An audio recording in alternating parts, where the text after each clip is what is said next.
Hare Krishna. ISKCON Shri Radha Govinda ಮಂದಿರ ಮಂಗಳೂರು ಆಯೋಜಿಸಿದಂತ ಭಗವದ್ಗೀತೆ ಯಥಾರೂಪ ಆಳವಾದ ಅಧ್ಯಯನದ ತರಗತಿಗೆ ತಮ್ಮೆಲ್ಲರಿಗೂ ಕೂಡ ಸ್ವಾಗತ. ಇಂದಿನ ತರಗತಿಯನ್ನು ಪ್ರಣಾಮ ಮಂತ್ರದೊಂದಿಗೆ ಪ್ರಾರಂಭ ಮಾಡೋಣ. ಓಂ ನಮೋ ಭಗವತೆ ವಾಸುದೇವಾಯ. ಓಂ ನಮೋ ಭಗವತೆ ವಾಸುದೇವಾಯ. ಓಂ ನಮೋ ಭಗವತೆ ವಾಸುದೇವಾಯ. ಓಂ ಅಜ್ಞಾನತಿಮಿರಾಂಧಸ್ಯ ಜ್ಞಾನಾಂಜನಶಲಾಕಯಾ ಚಕ್ಷುರುನ್ಮಿಲಿತಂ ಯೇನ ತಸ್ಮೈ ಶ್ರೀ ಗುರುವೇ ನಮಃ. ಶ್ರೀ ಚೈತನ್ಯ ಮನೋಭೀಷ್ಟಂ ಸ್ಥಾಪಿತಂ ಯೇನ ಭೂತಲೇ ಸ್ವಯಂ ರೂಪ ಕದಾ ಮಹ್ಯಂ ದದಾತಿ ಸ್ವಪದಾಂತಿಕಂ. ವಂದೇಹಂ ಶ್ರೀ ಗುರೋಃ ಶ್ರೀಯುತಾಪದಕಮಲಂ ಶ್ರೀಗುರೋನ್ ವೈಷ್ಣವಾಂಶ್ಚ ಶ್ರೀರೂಪಂ ಸಂಕೃಜಾತಂ ಸಹಗಣ ರಘುನಾಥಾನ್ವಿತಂ ತಂ ಸಜೀವಂ ಸಾದ್ವೈತಂ ಸಾವಧೂತಂ ಪರಿಜನ ಸಹಿತಂ ಕೃಷ್ಣ ಚೈತನ್ಯ ದೇವಂ ಶ್ರೀರಾಧಾ ಕೃಷ್ಣ ಪಾದಾನ್ ಸಹಗಣ ಲಲಿತಾ ಶ್ರೀ ವಿಶಾಖಾನ್ವಿತಾಂಶ್ಚ.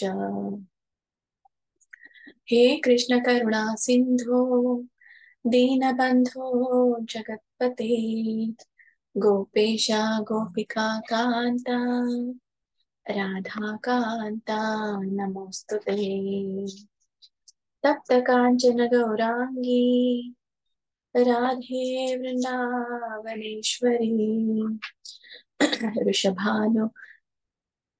ವೃಷಭಾನು ಸುತೆ ದೇವಿ ಪ್ರಣಮಾಮಿ ಹರಿಪ್ರಿಯೇ.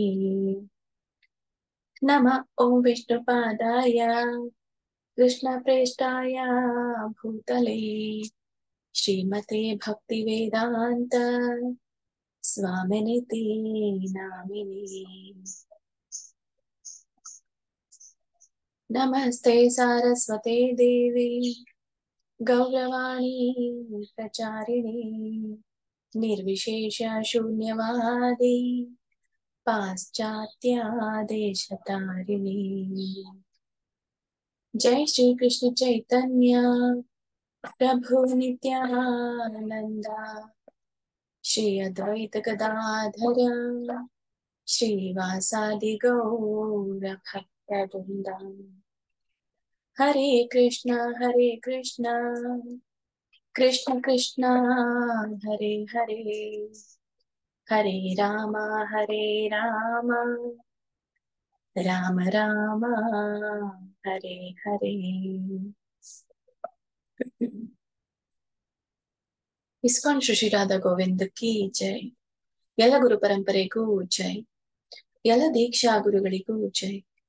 ಎಲ್ಲ ಶಿಕ್ಷಾ ಗುರುಗಳಿಗೂ ಜೈ. ಶ್ರೀಲ ಪ್ರಭುಪಾದ ಕಿ ಜೈ. ಇಲ್ಲಿ ನೆರೆದಿರುವಂತ ಎಲ್ಲ ಭಕ್ತವೃಂದಕ್ಕೂ ಜೈ. ವಾಂಛಾ ಕಲ್ಪತರುಭ್ಯಶ್ಚ ಕೃಪಾ ಸಿಂಧುಭ್ಯೋ ಏವ ಚ ಪತಿತಾನಾಂ ಪಾವನೇಭ್ಯೋ ವೈಷ್ಣವೇಭ್ಯೋ ನಮೋ ನಮಃ. ಅನಂತ ಕೋಟಿ ವೈಷ್ಣವೃಂದ ಕಿ ಜೈ. ಶ್ರೀಲ ಪ್ರಭುಪಾದ ಕಿ ಜೈ. ಹರೇ ಕೃಷ್ಣ.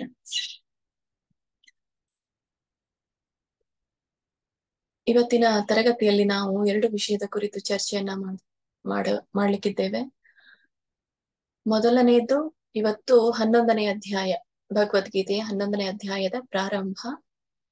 ಹಾಗಾಗಿ ಅದರ ಅವಲೋಕನವನ್ನ ನಾವು ಇವತ್ತು ಮಾಡೋಣ.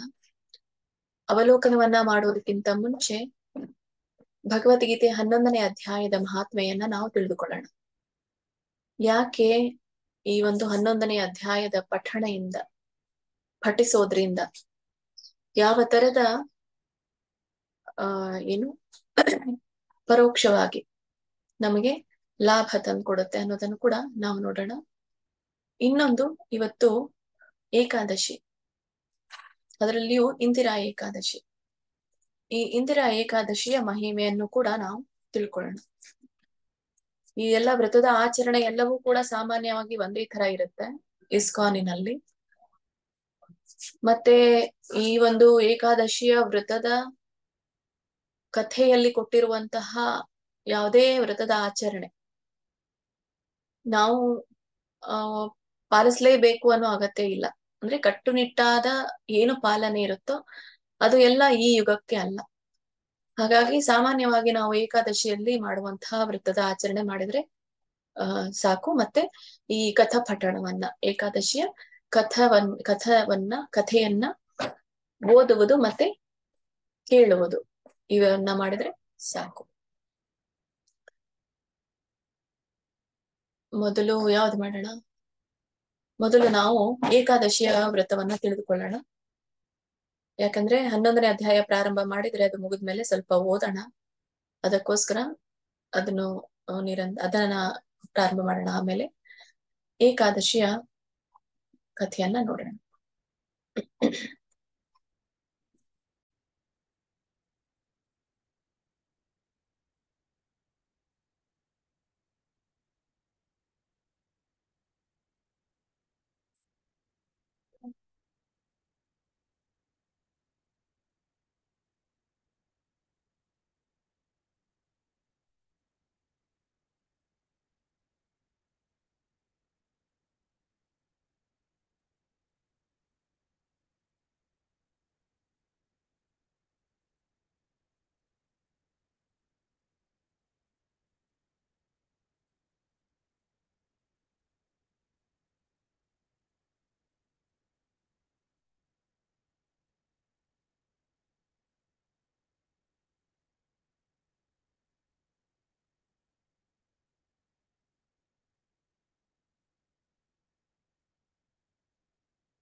ಸ್ಕ್ರೀನ್ ಕಾಣಿಸ್ತಾ ಇದೆಯಲ್ಲ ಮತ್ತೆ?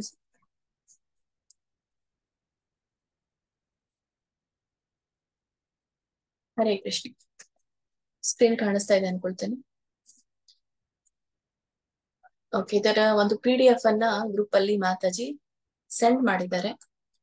ಸೊ ಎಲ್ರೂ ಕೂಡ ಮನೆಯಲ್ಲಿ ಬಹಳಷ್ಟು ಸಮಯವನ್ನ ಏನು ತೆಗೆದುಕೊಳ್ಳೋದಿಲ್ಲ. ನೀವು ಓದ್ಲಿಕ್ಕೆ ಕೂತ್ರೆ ಒಂದು 10 ನಿಮಿಷದಲ್ಲಿ ಅಥವಾ 5 ನಿಮಿಷದಲ್ಲಿ ನೀವು ಮುಗಿಸ್ಬಹುದು. ಎಲ್ಲರೂ ಕೂಡ ಇವತ್ತಿನ ದಿನ ಈ ಪಠಣೆಯನ್ನ ಮಾಡಿ, ಏಕಾದಶಿ ನೀವು ಮಾಡಿ ಬಿಡಿ, ಎಲ್ಲರೂ ಕೂಡ ಇದರ ಒಂದು ಕಥೆಯನ್ನ ಓದಿ.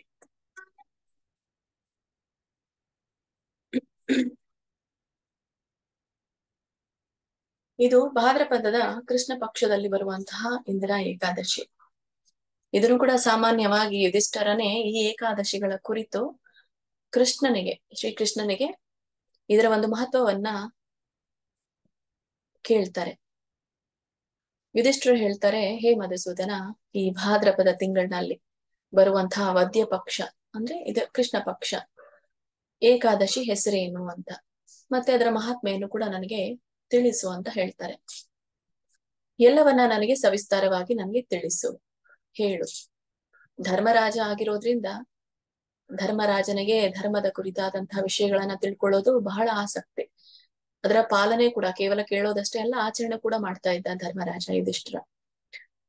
ಹಾಗಾಗಿ ಶ್ರೀಕೃಷ್ಣ ಹೇಳ್ತಾರೆ, ಹೇ ಧರ್ಮರಾಜ, ಈ ಏಕಾದಶಿ ಹೆಸರು, ಈ ಭಾದ್ರಪದ ಕೃಷ್ಣ ಪಕ್ಷದಲ್ಲಿ ಬರುವಂತಹ ಒಂದು ಏಕಾದಶಿ ಹೆಸರು ಇಂದಿರಾ ಏಕಾದಶಿ.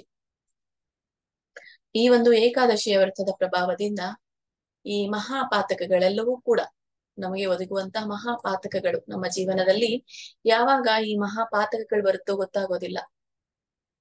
ಅಂದ್ರೆ ಯಾವುದೇ ಪಾತಕಗಳಾಗಿರಬಹುದು, ಅದು ಪೂರ್ವಜರ ಪಾತಕಗಳಾಗಿರಬಹುದು, ಅಥವಾ ನಮ್ಮ ಕರ್ಮದ ಪಾತಕಗಳಾಗಿರಬಹುದು, ಅಥವಾ ನಾವು ಇತರರು ಮಾಡಿದಂತಹ ಪಾಪಗಳ ಪಾತಕವೂ ಕೂಡ ನಮ್ಗೆ ತಗಲ್ಬಹುದು. ಹೀಗೆ ಇವುಗಳೆಲ್ಲ ಪಾತಕಗಳಿಂದ ನಾಶವಾಗುತ್ತೆ. ಆ ಪಾತಕಗಳೆಲ್ಲವೂ ಕೂಡ ನಾಶವಾಗುತ್ತೆ ಅಂತ ಹೇಳ್ತಾನೆ ಕೃಷ್ಣ. ಆ ಏಕಾದಶಿಯ ಪುಣ್ಯ ದಿನದಂದು ಅವನೇನ್ ಮಾಡ್ತಾನೆ, ಅಧೋಗತಿಗೆ ಹೋದಂತಹ ಪಿತೃಗಳಿಗೆ ಸಹ ಮುಕ್ತಿ ದೊರೆಯುತ್ತೆ ಅನ್ನೋದನ್ನ ಕೃಷ್ಣ ಹೇಳ್ತಾನೆ.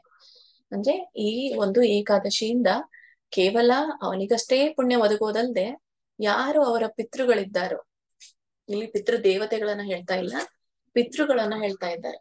ಯಾರು ಪಿತೃಗಳು ಯಾವ್ಯಾವ ಆಯಾ ಲೋಕಕ್ಕೆ ಹೋಗಿದ್ದಾರೋ ಅವರು ಕೂಡ ಮುಕ್ತಿಯನ್ನ ಪಡಿತಾರೆ ಅನ್ನೋದನ್ನ ಕೃಷ್ಣ ಹೇಳ್ತಾರೆ. ಮತ್ತೆ ಈ ಏಕಾದಶಿಯಿಂದ ಈ ಪಾಪಗಳು ನಾಶವಾದಂತಹ ಒಂದು ಕಥೆಯನ್ನ ನಾನು ನಿನಗೆ ಹೇಳ್ತೀನಿ ಕೇಳು ಅನ್ನೋದನ್ನ ಕೃಷ್ಣ ಯುಧಿಷ್ಠಿರನಿಗೆ ಹೇಳ್ತಾರೆ. ಮತ್ತೆ ಈ ಒಂದು ಕಥೆಯನ್ನ ಕೇಳುವುದರಿಂದ ಏನು ಲಾಭ ಆಗುತ್ತೆ ಅನ್ನೋದನ್ನು ಕೂಡ ಕೃಷ್ಣ ತಿಳಿಸ್ತಾರೆ. ಈ ಒಂದು ಕಥೆಯನ್ನ ಕೇಳೋದ್ರಿಂದ ಈ ವಾಜಪೇಯ ಯಜ್ಞದ ಫಲ ಸಿಗುತ್ತೆ ಅಂತ ಇಲ್ಲಿ ಕೃಷ್ಣ ಹೇಳ್ತಾರೆ. ಅಂದ್ರೆ ಈಗಿನ ಯುಗದಲ್ಲಿ ವಾಜಪೇಯ ಯಜ್ಞವನ್ನ ಮಾಡ್ಲಿಕ್ಕೆ ಸಾಧ್ಯ ಇಲ್ಲ. ಮೊದಲ ಕಾಲದಲ್ಲಿ ಆ ವಾಜಪೇಯಿ ಯಜ್ಞ ಮಾಡಿದ್ರು ಕೂಡ ಅದಕ್ಕೆ ಬಹಳಷ್ಟು ಇದ್ವು, ನಿಯಮಗಳಿದ್ವು. ಆ ನಿಯಮಗಳಿಗೆ ಅನುಗುಣವಾಗಿ ಮಾಡಿದ್ರೆ ಮಾತ್ರ ಅದರ ಫಲವು ಅದಕ್ಕೆ ಲಭ್ಯವಾಗ್ತಿತ್ತು. ಹಾಗಾಗಿ ಕೇವಲ ಕೇಳುವುದರಿಂದ ಮಾತ್ರ ನಮ್ಗೆ ಈ ವಾಜಪೇಯಿ ಯಜ್ಞದ ಫಲ ಸಿಗೋದಾದ್ರೆ ಯಾಕೆ ನಾವು ಇದರ ಶ್ರವಣವನ್ನ ಮಾಡಬಾರ್ದು, ಈ ಏಕಾದಶಿ ಮಹಿಮೆಯ ಶ್ರವಣವನ್ನ ಅಂತ ಕೃಷ್ಣ ಯುಧಿಷ್ಠಿರನಿಗೆ ಹೇಳ್ತಾರೆ. ಹೇಳಿ ಈ ಒಂದು ಕಥೆಯನ್ನ ಪ್ರಾರಂಭ ಮಾಡ್ತಾರೆ. ಈ ಒಂದು ಕಥೆ ನಡೆದಿರೋದು ಕೃತಯುಗದಲ್ಲಿ. ಕೃತಯುಗ ಅಂತಂದ್ರೆ ಸತ್ಯಯುಗ. ಆ ಯುಗದಲ್ಲಿ ಮಹಿಷ್ಮತಿ ಅನ್ನುವಂತಹ ಒಂದು ನಗರ. ಆ ನಗರದಲ್ಲಿ ಸರ್ವ ಶತ್ರುಗಳನ್ನ ನಾಶ ಮಾಡುವಂತಹ ರಾಜನಿದ್ದ. ಅವನು ರಾಜವಾಳ್ತಾ ಇದ್ದ. ಯಾವುದು? ಮಹಿಷ್ಮತಿ ನಗರವನ್ನ. ಅವನ ಹೆಸರು ಇಂದ್ರಸೇನ. ಅವನು ತನ್ನ ಯಶಸ್ವಿನಿಂದಲೂ ಧರ್ಮದಿಂದಲೂ ರಾಜವಾಳ್ತಾ ಇದ್ದ. ಅಂದ್ರೆ ಆ ರಾಜಭಾರವನ್ನ ರಾಜವಾಳ್ಲಿಕ್ಕೆ ಒಬ್ಬ ವ್ಯಕ್ತಿಗೆ ಯಶಸ್ಸು ಇದ್ರೆ ಮಾತ್ರ ಸಾಧ್ಯ. ಆ ಯಶಸ್ವಿ ಸಿಕ್ಕ ಮೇಲೆ ಅಲ್ಲಿ ಧರ್ಮದಿಂದ ಅವನು ರಾಜ್ಯವಾಳ್ತಾನೋ ಅಧರ್ಮದಿಂದ ರಾಜ್ಯವಾಳ್ತಾನೋ ಅದು ಅವನ ಮೇಲೆ ನಿರ್ಭರಿತವಾಗಿರೋದು. ಹಾಗೆ ಯಶಸ್ವಿಯನ್ನ ಕಂಡಂತಹ ಈ ಮಹಿಷ್ಮತಿ ರಾಜ ಇಂದ್ರಸೇನ ಅವನು ಧರ್ಮದಿಂದಲೇ ರಾಜ್ಯವನ್ನ ಆಳ್ತಾ ಇದ್ದ. ಹೀಗೆ ಯಾವಾಗ ಒಂದು ರಾಜ್ಯದಲ್ಲಿ ಒಬ್ಬ ರಾಜ ಧರ್ಮದಿಂದ ರಾಜ್ಯವನ್ನ ಆಳ್ತಾನೋ ಆವಾಗ ಆ ರಾಜ್ಯ ಬಹಳ ಸಮೃದ್ಧಿಯಾಗಿರುತ್ತೆ. ಮತ್ತೆ ಪ್ರಜೆಗಳೆಲ್ಲರೂ ಕೂಡ ಬಹಳ ಖುಷಿಯಾಗಿರ್ತಾರೆ. ಯಾವುದೇ ಕೊರತೆಗಳಲ್ಲಿ ಕಾಣೋದಿಲ್ಲ. ಹೀಗೆ ಧನ ಧಾನ್ಯಗಳಿಂದ ಸಮೃದ್ಧಿ ಆಗಿತ್ತು ಆ ಒಂದು ರಾಜ್ಯ. ಮತ್ತೆ ಅವನ ಪರಿವಾರ, ಮಕ್ಕಳು ಮೊಮ್ಮಕ್ಕಳುಗಳಿಂದ ತುಂಬಿತ್ತು. ಮತ್ತೆ ಎಲ್ಲರನ್ನೂ ಕೂಡ ಪ್ರಜೆಗಳನ್ನ ಹಿಡ್ಕೊಂಡು ಎಲ್ಲ ಆ ಮಹಿಷ್ಮತಿ ಅರಸನ ಕುಟುಂಬದವರು ಕೂಡ ವಿಷ್ಣು ಭಕ್ತಿಯಲ್ಲಿ ಇದ್ರು. ಮತ್ತೆ ಸದಾ ಗೋವಿಂದನ ನಾಮವನ್ನ ಜಪಿಸ್ತಾ ಇದ್ರು. ಮತ್ತೆ ಹೀಗೆ ದಿನಾ ಅವರು ಆಧ್ಯಾತ್ಮ ಚಿಂತನದಲ್ಲಿ ಕಾಲವನ್ನ ಕಳೀತಾ ಇದ್ರು. ಹೀಗೆ ಆಧ್ಯಾತ್ಮ ಚಿಂತನೆಯಲ್ಲಿ ಕಾಲವನ್ನ ಕಳೀತಾ ಇರುವಾಗ ಆ ಅರಸ ಒಂದು ದಿನ ತನ್ನ ರಾಜಸಭೆಯಲ್ಲಿ ಆರಾಮಾಗಿ ಕುಳಿತಿದ್ದ. ಆ ಸಮಯದಲ್ಲಿ ನಾರದರು ಅವರ ಬಳಿಗೆ ಬರ್ತಾರೆ. ಆಕಾಶದಿಂದ ನಾರದರು ಬಂದಿಳಿತಾರೆ. ನಾರದ ಋಷಿಗಳನ್ನ ಕಂಡಾಕ್ಷಣ ಇಂದ್ರಸೇನ ರಾಜ ಕೈ ಮುಗಿದು ನಿಂತ್ಕೊಳ್ತಾನೆ. ಯಾಕಂದ್ರೆ ನಾರದರು ಅಪರೂಪ ಬರೋದು. ಅದ್ರಾಗಿ ನಮ್ಮ ರಾಜ್ಯಸಭೆಯಲ್ಲಿ ಬಂದಿದ್ದಾರೆ ಅಂತಂದ್ರೆ ಏನಾದ್ರೂ ಮುಖ್ಯವಾದ ಕಾರಣನೇ ಇರ್ಬೇಕು ಅಂತ ಹೇಳಿ ಅವರನ್ನ ಪ್ರೀತಿಯಿಂದ ಕೈ ಮುಗಿದು ಬರ್ಮಾಡ್ಕೊಂಡ. ಮತ್ತು ಅವನು ನಾರದರನ್ನ ಅವನಿಗೇನೆ ಸಮವಾದಂತಹ ಆಸನದಲ್ಲಿ ಕುಳ್ಳರಿಸಿದ. ಮತ್ತೆ ಹೀಗೆ ವಿಧಿಪೂರ್ವಕವಾದ ಪೂಜೆಯನ್ನು ಕೂಡ ನಾರದ ಮುನಿಗಳಿಗೆ ಮಾಡಿದ. ಹೀಗೆ ನಾರದ ಮುನಿಯರು ಆಸನದಲ್ಲಿ ಕುಳಿದಂತಹ ನಾರದ ಮುನಿ ಕೇಳ್ತಾರೆ ರಾಜನಿಗೆ, ರಾಜ, ನಿನ್ನ ರಾಜ್ಯದಲ್ಲಿ ಎಲ್ಲವೂ ಕುಶಲವಾಗಿದೆಯೇ ಅನ್ನೋದನ್ನ ಕೇಳ್ತಾರೆ. ಆವಾಗ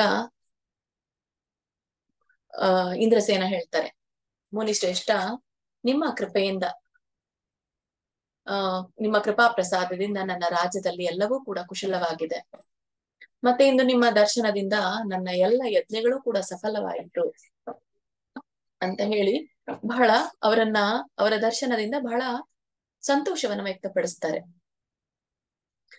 ಆದ್ರೂ ಕೂಡ ಒಂದು ಪ್ರಶ್ನೆ ಇತ್ತು ರಾಜನಲ್ಲಿ. ಅದೇನು ಅಂದ್ರೆ, ಯಾಕೆ ನಾರದರು ಹೀಗೆ ರಾಜ್ಯಸಭೆಗೆ ಬಂದ್ರು ಅನ್ನೋದು. ಹಾಗಾಗಿ ಇಲ್ಲಿ ಇಂದ್ರಸೇನ ಕೇಳಿ ಬಿಡ್ತಾನೆ, ಹೇ ಋಷಿಶ್ರೇಷ್ಠ, ನನ್ನ ಮೇಲೆ ಕೃಪೆ ಮಾಡಿ ತಾವು ಬಂದಿರುವ ಕಾರಣವನ್ನ ಹೇಳ್ಬೇಕು ಅಂತ. ಅವಾಗ ಈ ರಾಜನ ಈ ಮಾತುಗಳನ್ನ ಕೇಳಿ ನಾರದರು ಹೇಳ್ತಾರೆ, ಹೇ ರಾಜಶ್ರೇಷ್ಠ, ನನ್ನ ಮಾತನ್ನ ಕೇಳಿ ನಿನಗೆ ಬಹಳ ಆಶ್ಚರ್ಯವಾಗುತ್ತೆ. ನಾನು ಈಗ ತಾನೇ ಬ್ರಹ್ಮಲೋಕದಿಂದ ಬಂದಿದ್ದೇನೆ. ಮತ್ತೆ ಆ ಬ್ರಹ್ಮಲೋಕದಿಂದ ಹೊರಟಿದ್ದೆ. ಮತ್ತೆ ಸಹಜವಾಗಿ ನಾನು ಅಲ್ಲಿ ಯಮಲೋಕಕ್ಕೆ ಹೋಗಿದ್ದೆ. ಬ್ರಹ್ಮಲೋಕದಿಂದ ಬರುವಾಗ ನಾನು ಯಮಲೋಕಕ್ಕೂ ಕೂಡ ಭೇಟಿ ಕೊಟ್ಟೆ. ಆ ಯಮಲೋಕದಲ್ಲಿ ಯಮನು ನನ್ನನ್ನು ಪೂಜಿಸಿ ಉತ್ತಮವಾದ ಆಸನದಲ್ಲಿ ಕುಳ್ಳರಿಸಿದ. ಅಲ್ಲಿ ಕುಳಿತಾಗ ಧರ್ಮಪಾರಾಯಣಾದ ನಿನ್ನ ತಂದೆ ಸತ್ಯವಾನನು ಯಮನದ ಸೇವೆಯನ್ನ ಮಾಡುವುದನ್ನ ನಾನು ಕಂಡೆ. ಏನ್ ಮಾಡ್ತಾ ಇದ್ರು? ನಿನ್ನ ತಂದೆ ಅಂದ್ರೆ ಇಂದ್ರಸೇನನ ತಂದೆ, ಅವರ ಹೆಸರು ಸತ್ಯವಾನ್. ಅವರು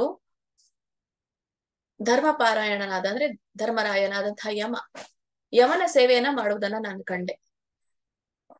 ಎಷ್ಟೊಂದು ಪುಣ್ಯವನ್ನ ಮಾಡಿದಂತಹ ನಿನ್ನ ತಂದೆಯು ಒಂದು ವೃತದ ವೈಗುಣ್ಯ ಮಾತ್ರದಿಂದ ಯಮರಾಜನ ಸಭೆಯಲ್ಲಿ ಉಳಿದುಕೊಂಡ ಅಂತ ಹೇಳಿ. ಅಂದ್ರೆ ಯಮಲೋಕದಲ್ಲಿಯೇ ಉಳಿದುಕೊಳ್ತಾರಂತೆ. ಒಂದು ವೃತದ ವೈಗುಣ್ಯ ಅಂತಂದ್ರೆ ವೃತ ಏನಾದ್ರೂ ತಪ್ಪಾಗಿ ಆಚರಣೆ ಮಾಡಿದ್ರೆ, ಈಗಿನ ಯುಗಕ್ಕೆ ಹೇಳಿರೋದಲ್ಲ. ಯಾಕಂದ್ರೆ ಆವಾಗ ಅದು ವೃತದ ಆಚರಣೆ ಕಟ್ಟು ನಿಟ್ಟಾಗಿ ಮಾಡ್ಬೇಕಾಗ್ತಿತ್ತು. ಆ ವೃತದ ವೈಗುಣ್ಯದಿಂದ ಅವ್ರಿಗೆ ಈ ತರ ಬಂತು ಅಂತ, ಅಂದ್ರೆ ಸಭೆಯಲ್ಲಿ ಉಳಿದುಕೊಂಡ್ರು ಅಂತ ಯಮರಾಜನ ಒಂದು ಲೋಕದಲ್ಲಿ. ಅಂದ್ರೆ ಇದರ ಅರ್ಥ ಏನು? ಇಲ್ಲಿ ಯಮಲೋಕ, ಈ ಯಮಲೋಕಕ್ಕೆ 4 ಬಾಗಿಲುಗಳಿರುತ್ತೆ. ಈಗ ಹೇಗೆ ನಾವು 4 ದಿಕ್ಕುಗಳನ್ನ ಕಾಣ್ತೀವೋ ಹಾಗೆ ಅಲ್ಲಿನೂ ಕೂಡ 4 ಭಾಗಗಳನ್ನ ಕಾಣ್ತೇವೆ. ಪೂರ್ವ, ಪಶ್ಚಿಮ, ಉತ್ತರ ಮತ್ತು ದಕ್ಷಿಣ. ಈ ಯಮಲೋಕ ಅಂದ ತಕ್ಷಣ ಎಲ್ಲರಿಗೂ ಕೂಡ ಸ್ವಲ್ಪ ಅನ್ಸುತ್ತೆ, ಕೆಟ್ಟದ್ದು ಅನ್ನುವಂತಹ ಭಾವನೆ ಅವರ ಮನಸ್ಸಿನಲ್ಲಿ ಇದೆ. ಯಮಲೋಕಕ್ಕೆ ಬಹಳ ಶಿಕ್ಷೆ ಪಡೆಯೋರು ಮಾತ್ರ ಹೋಗ್ತಾರೆ, ಪಾಪ ಮಾಡಿದವರು ಮಾತ್ರ ಹೋಗ್ತಾರೆ ಅನ್ನುವಂತಹ ವಾಡಿಕೆ ಇದೆ. ಎಲ್ರು ತಿಳ್ಕೊಂಡಿದ್ದಾರೆ, ಆದ್ರೆ ಇದು ತಪ್ಪು. ಈ ಯಮಲೋಕದಲ್ಲಿನೂ ಕೂಡ ರಾಜಭೋಗವನ್ನ ಸ್ವರ್ಗಲೋಕದಲ್ಲಿ ಇರುವಷ್ಟೇನೆ ಆರಾಮವನ್ನ ಈ ಲೋಕದಲ್ಲಿಯೂ ಕೂಡ ಅನುಭವಿಸ್ತಾರೆ. ಅಂದ್ರೆ ಸ್ವರ್ಗಲೋಕದಲ್ಲಿ ಏನು ಇಲ್ಲಿ ಮಾಡಿದಂತಹ ಪುಣ್ಯವನ್ನ ಅಲ್ಲಿ ಸವಿಸ್ತಾರೋ ಹಾಗೇನೆ ಇಲ್ಲಿ ಮಾಡಿದಂತಹ ಪುಣ್ಯವನ್ನ ಯಮಲೋಕದಲ್ಲಿಯೂ ಕೂಡ ಸವಿಸ್ತಾರೆ.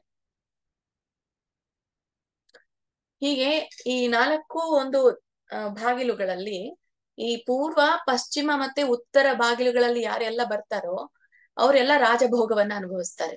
ಅಂದ್ರೆ ಪುಣ್ಯವನ್ನ, ಒಳ್ಳೆ ಪುಣ್ಯ, ಸ್ವರ್ಗಲೋಕದಲ್ಲಿರುವಷ್ಟು ಒಂದು ಆರಾಮ ಐಶ್ವರ್ಯನ ಇಲ್ಲಿ ಪಡ್ತಾರೆ.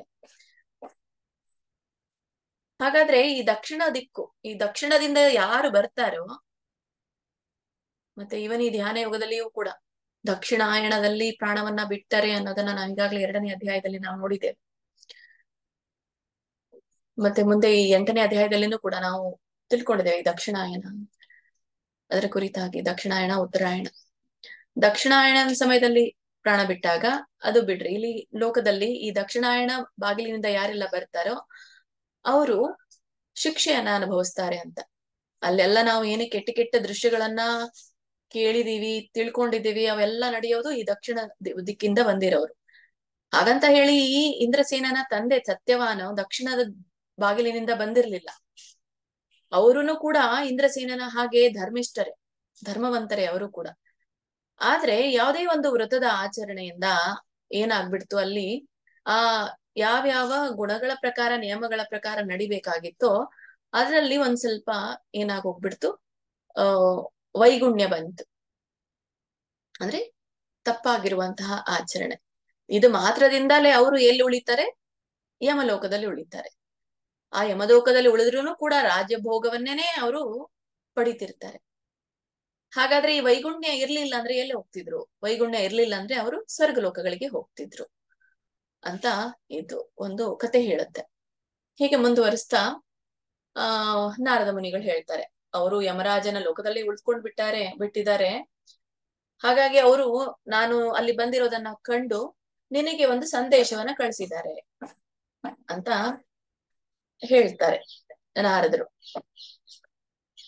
ನಾರದನಿಗೆ ಹೇಳ್ತಾರೆ ಸತ್ಯವಾನ್, ಈ ಇಂದ್ರಸೇನನ ತಂದೆ ನಾರದ, ಮಾಹಿಷ್ಮತಿ ನಗರದಲ್ಲಿ ಇಂದ್ರಸೇನೆಂಬ ರಾಜನಿದ್ದಾನೆ. ಅವನ ಬಹಳ ಪ್ರಸಿದ್ಧ. ಅವನು ನನ್ನ ಮಗ. ಹಿಂದಿನ ಪೂರ್ವ ಜನ್ಮದಲ್ಲಿ ವೃತ ವೈಗುಣ್ಯವನ್ನ ಮಾಡದೆ ಇರುವ ತಪ್ಪಿನಿಂದಾಗಿ ನಾನು ಈ ಯಮಲೋಕದಲ್ಲಿ ಉಳ್ಕೊಂಡ್ಬಿಟ್ಟಿದ್ದೇನೆ. ಆದ್ರಿಂದ ಆ ನನ್ನ ಮಗನಿಗೆ ಅಂದ್ರೆ ಇಂದ್ರಸೇನನಿಗೆ ಈ ಇಂದ್ರ ಏಕಾದಶಿಯ ವ್ರತ ಮಾಡು ಮತ್ತು ಅದರ ಪುಣ್ಯ ನನಗೆ ಕೊಡು, ಕೊಟ್ಟರೆ ಇದ್ರ ಮಾತ್ರದಿಂದ ನಾನು ಸ್ವರ್ಗಲೋಕಕ್ಕೆ ಹೋಗ್ಲಿಕ್ಕೆ ಇಚ್ಛಿಸ್ತೇನೆ ಅಂತ ಹೇಳ್ತಾನೆ. ಅಂದ್ರೆ ನಾನು ಈಗ ಈ ಒಂದು ಯಮಲೋಕದಲ್ಲಿದ್ದೇನೆ, ನನಗೆ ಸ್ವರ್ಗಲೋಕಕ್ಕೆ ಹೋಗುವ ಆಸೆ ಇದೆ ಅಂತ ಹೇಳ್ತಾನೆ. ಹಾಗಾಗಿ ನಿನ್ನ ನನಗೆ ಈ ಸಂದೇಶವನ್ನ, ನೀ ಇಂದ್ರ ಏಕಾದಶಿ ವ್ರತವನ್ನ ಮಾಡುವ ಒಂದು ಸಂದೇಶವನ್ನ ನೀನು ಅವನಿಗೆ ತಿಳಿಸು ಅಂತ ನಾರದರಿಗೆ ಹೇಳ್ತಾರೆ. ಸೊ ಇದೆಲ್ಲ ನಡೆದಂತಹ ಕಥೆಯನ್ನ ನಾರದರು ಇಂದ್ರಸೇನನಿಗೆ ಹೇಳ್ತಾರೆ. ಹೀಗೆ ನಿನ್ನ ತಂದೆ ಈ ರೀತಿಯಾಗಿ ನನಗೆ ಹೇಳಿ ಕಳಿಸಿದ್ದಾರೆ, ಆದ ಕಾರಣ ನಾನು ನಿನ್ನ ಹತ್ತಿರ ಬಂದಿದ್ದೇನೆ. ಮತ್ತೆ ನಿನ್ನ ತಂದೆಗೆ ಸ್ವರ್ಗಲೋಕ ಪ್ರಾಪ್ತವಾಗ್ಬೇಕಾದ್ರೆ ನೀನು ಇಂದ್ರ ಏಕಾದಶಿ ವ್ರತವನ್ನ ಮಾಡು. ಈ ವ್ರತದ ಪ್ರಭಾವದಿಂದ ನಿನ್ನ ತಂದೆ ಸ್ವರ್ಗಲೋಕಕ್ಕೆ ಹೋಗ್ತಾರೆ.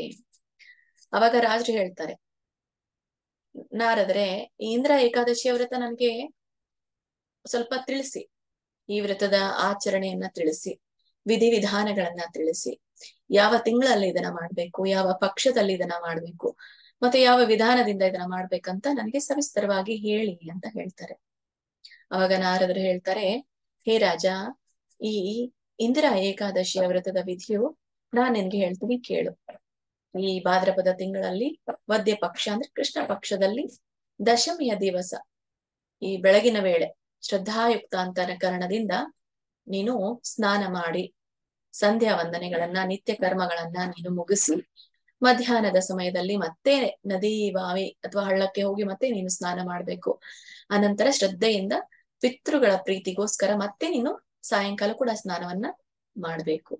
ಸೊ ಮತ್ತು ಭೂಮಿಯ ಮೇಲೆ ನೀನ್ ಮಲ್ಕೊಳ್ಬೇಕು.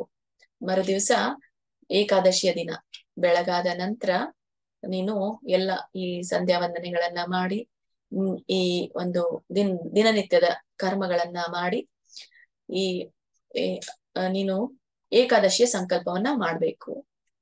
ಈ ಏಕಾದಶಿಯ ಸಂಕಲ್ಪವನ್ನ ಮಾಡೋದು ಅಂದಾಗ ಇಲ್ಲಿ 3 ತರನಾದಂತಹ ಏಕಾದಶಿಯ ಸಂಕಲ್ಪವನ್ನ ಮಾಡಬಹುದು ಅಂತ ಹೇಳ್ತಾರೆ.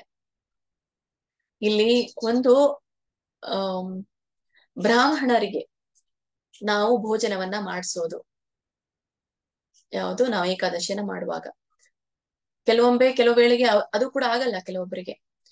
ಅದನ್ನ ಆಗ್ಲಿಲ್ಲ ಅಂತಂದ್ರೆ ಗೋವಿಗೆ, ಹಸುವಿಗೆ ನೀವು ಮಾಡಿರುವಂತಹ ಪ್ರಸಾದವನ್ನ ಅದಕ್ಕೆ ಕೊಡೋದು, ಅದಕ್ಕೆ ತಿನ್ನಿಸೋದು, ಮತ್ತೆ ಆ ಹಸುವಿನ ಸುತ್ತ ಪ್ರದಕ್ಷಿಣೆಯನ್ನ ಹಾಕಿ ನೀವು ಸಂಕಲ್ಪವನ್ನ ಮಾಡ್ಬೇಕು.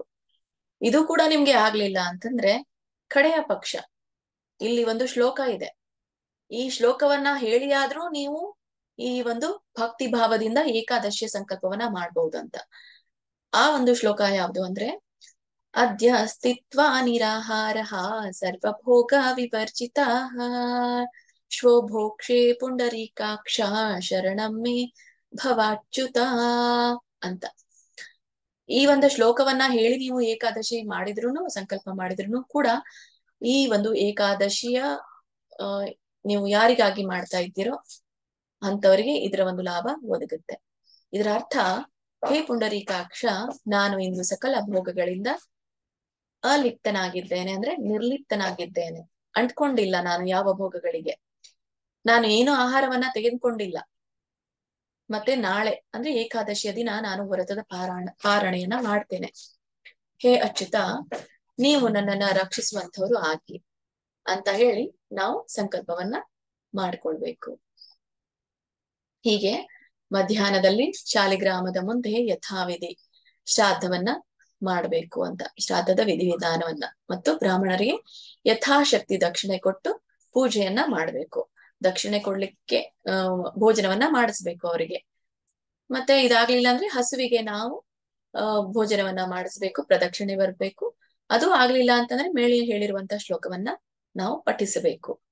ಹೀಗೆ ವ್ರತವನ್ನ ಮಾಡುವವನು ವಿಷ್ಣುವನ್ನ ಮತ್ತೆ ಹೀಗೆ ವಿಷ್ಣು ದೇವರನ್ನ ಗಂಧ ಪುಷ್ಪಾದಿಗಳು, ದೀಪಾದಿಗಳಿಂದ ಪೂಜೆಯನ್ನ ಮಾಡ್ಬೇಕು ಮತ್ತು ರಾತ್ರಿ ದೇವರ ಮುಂದೆ ಜಾಗರಣೆಯನ್ನ ಮಾಡಬೇಕು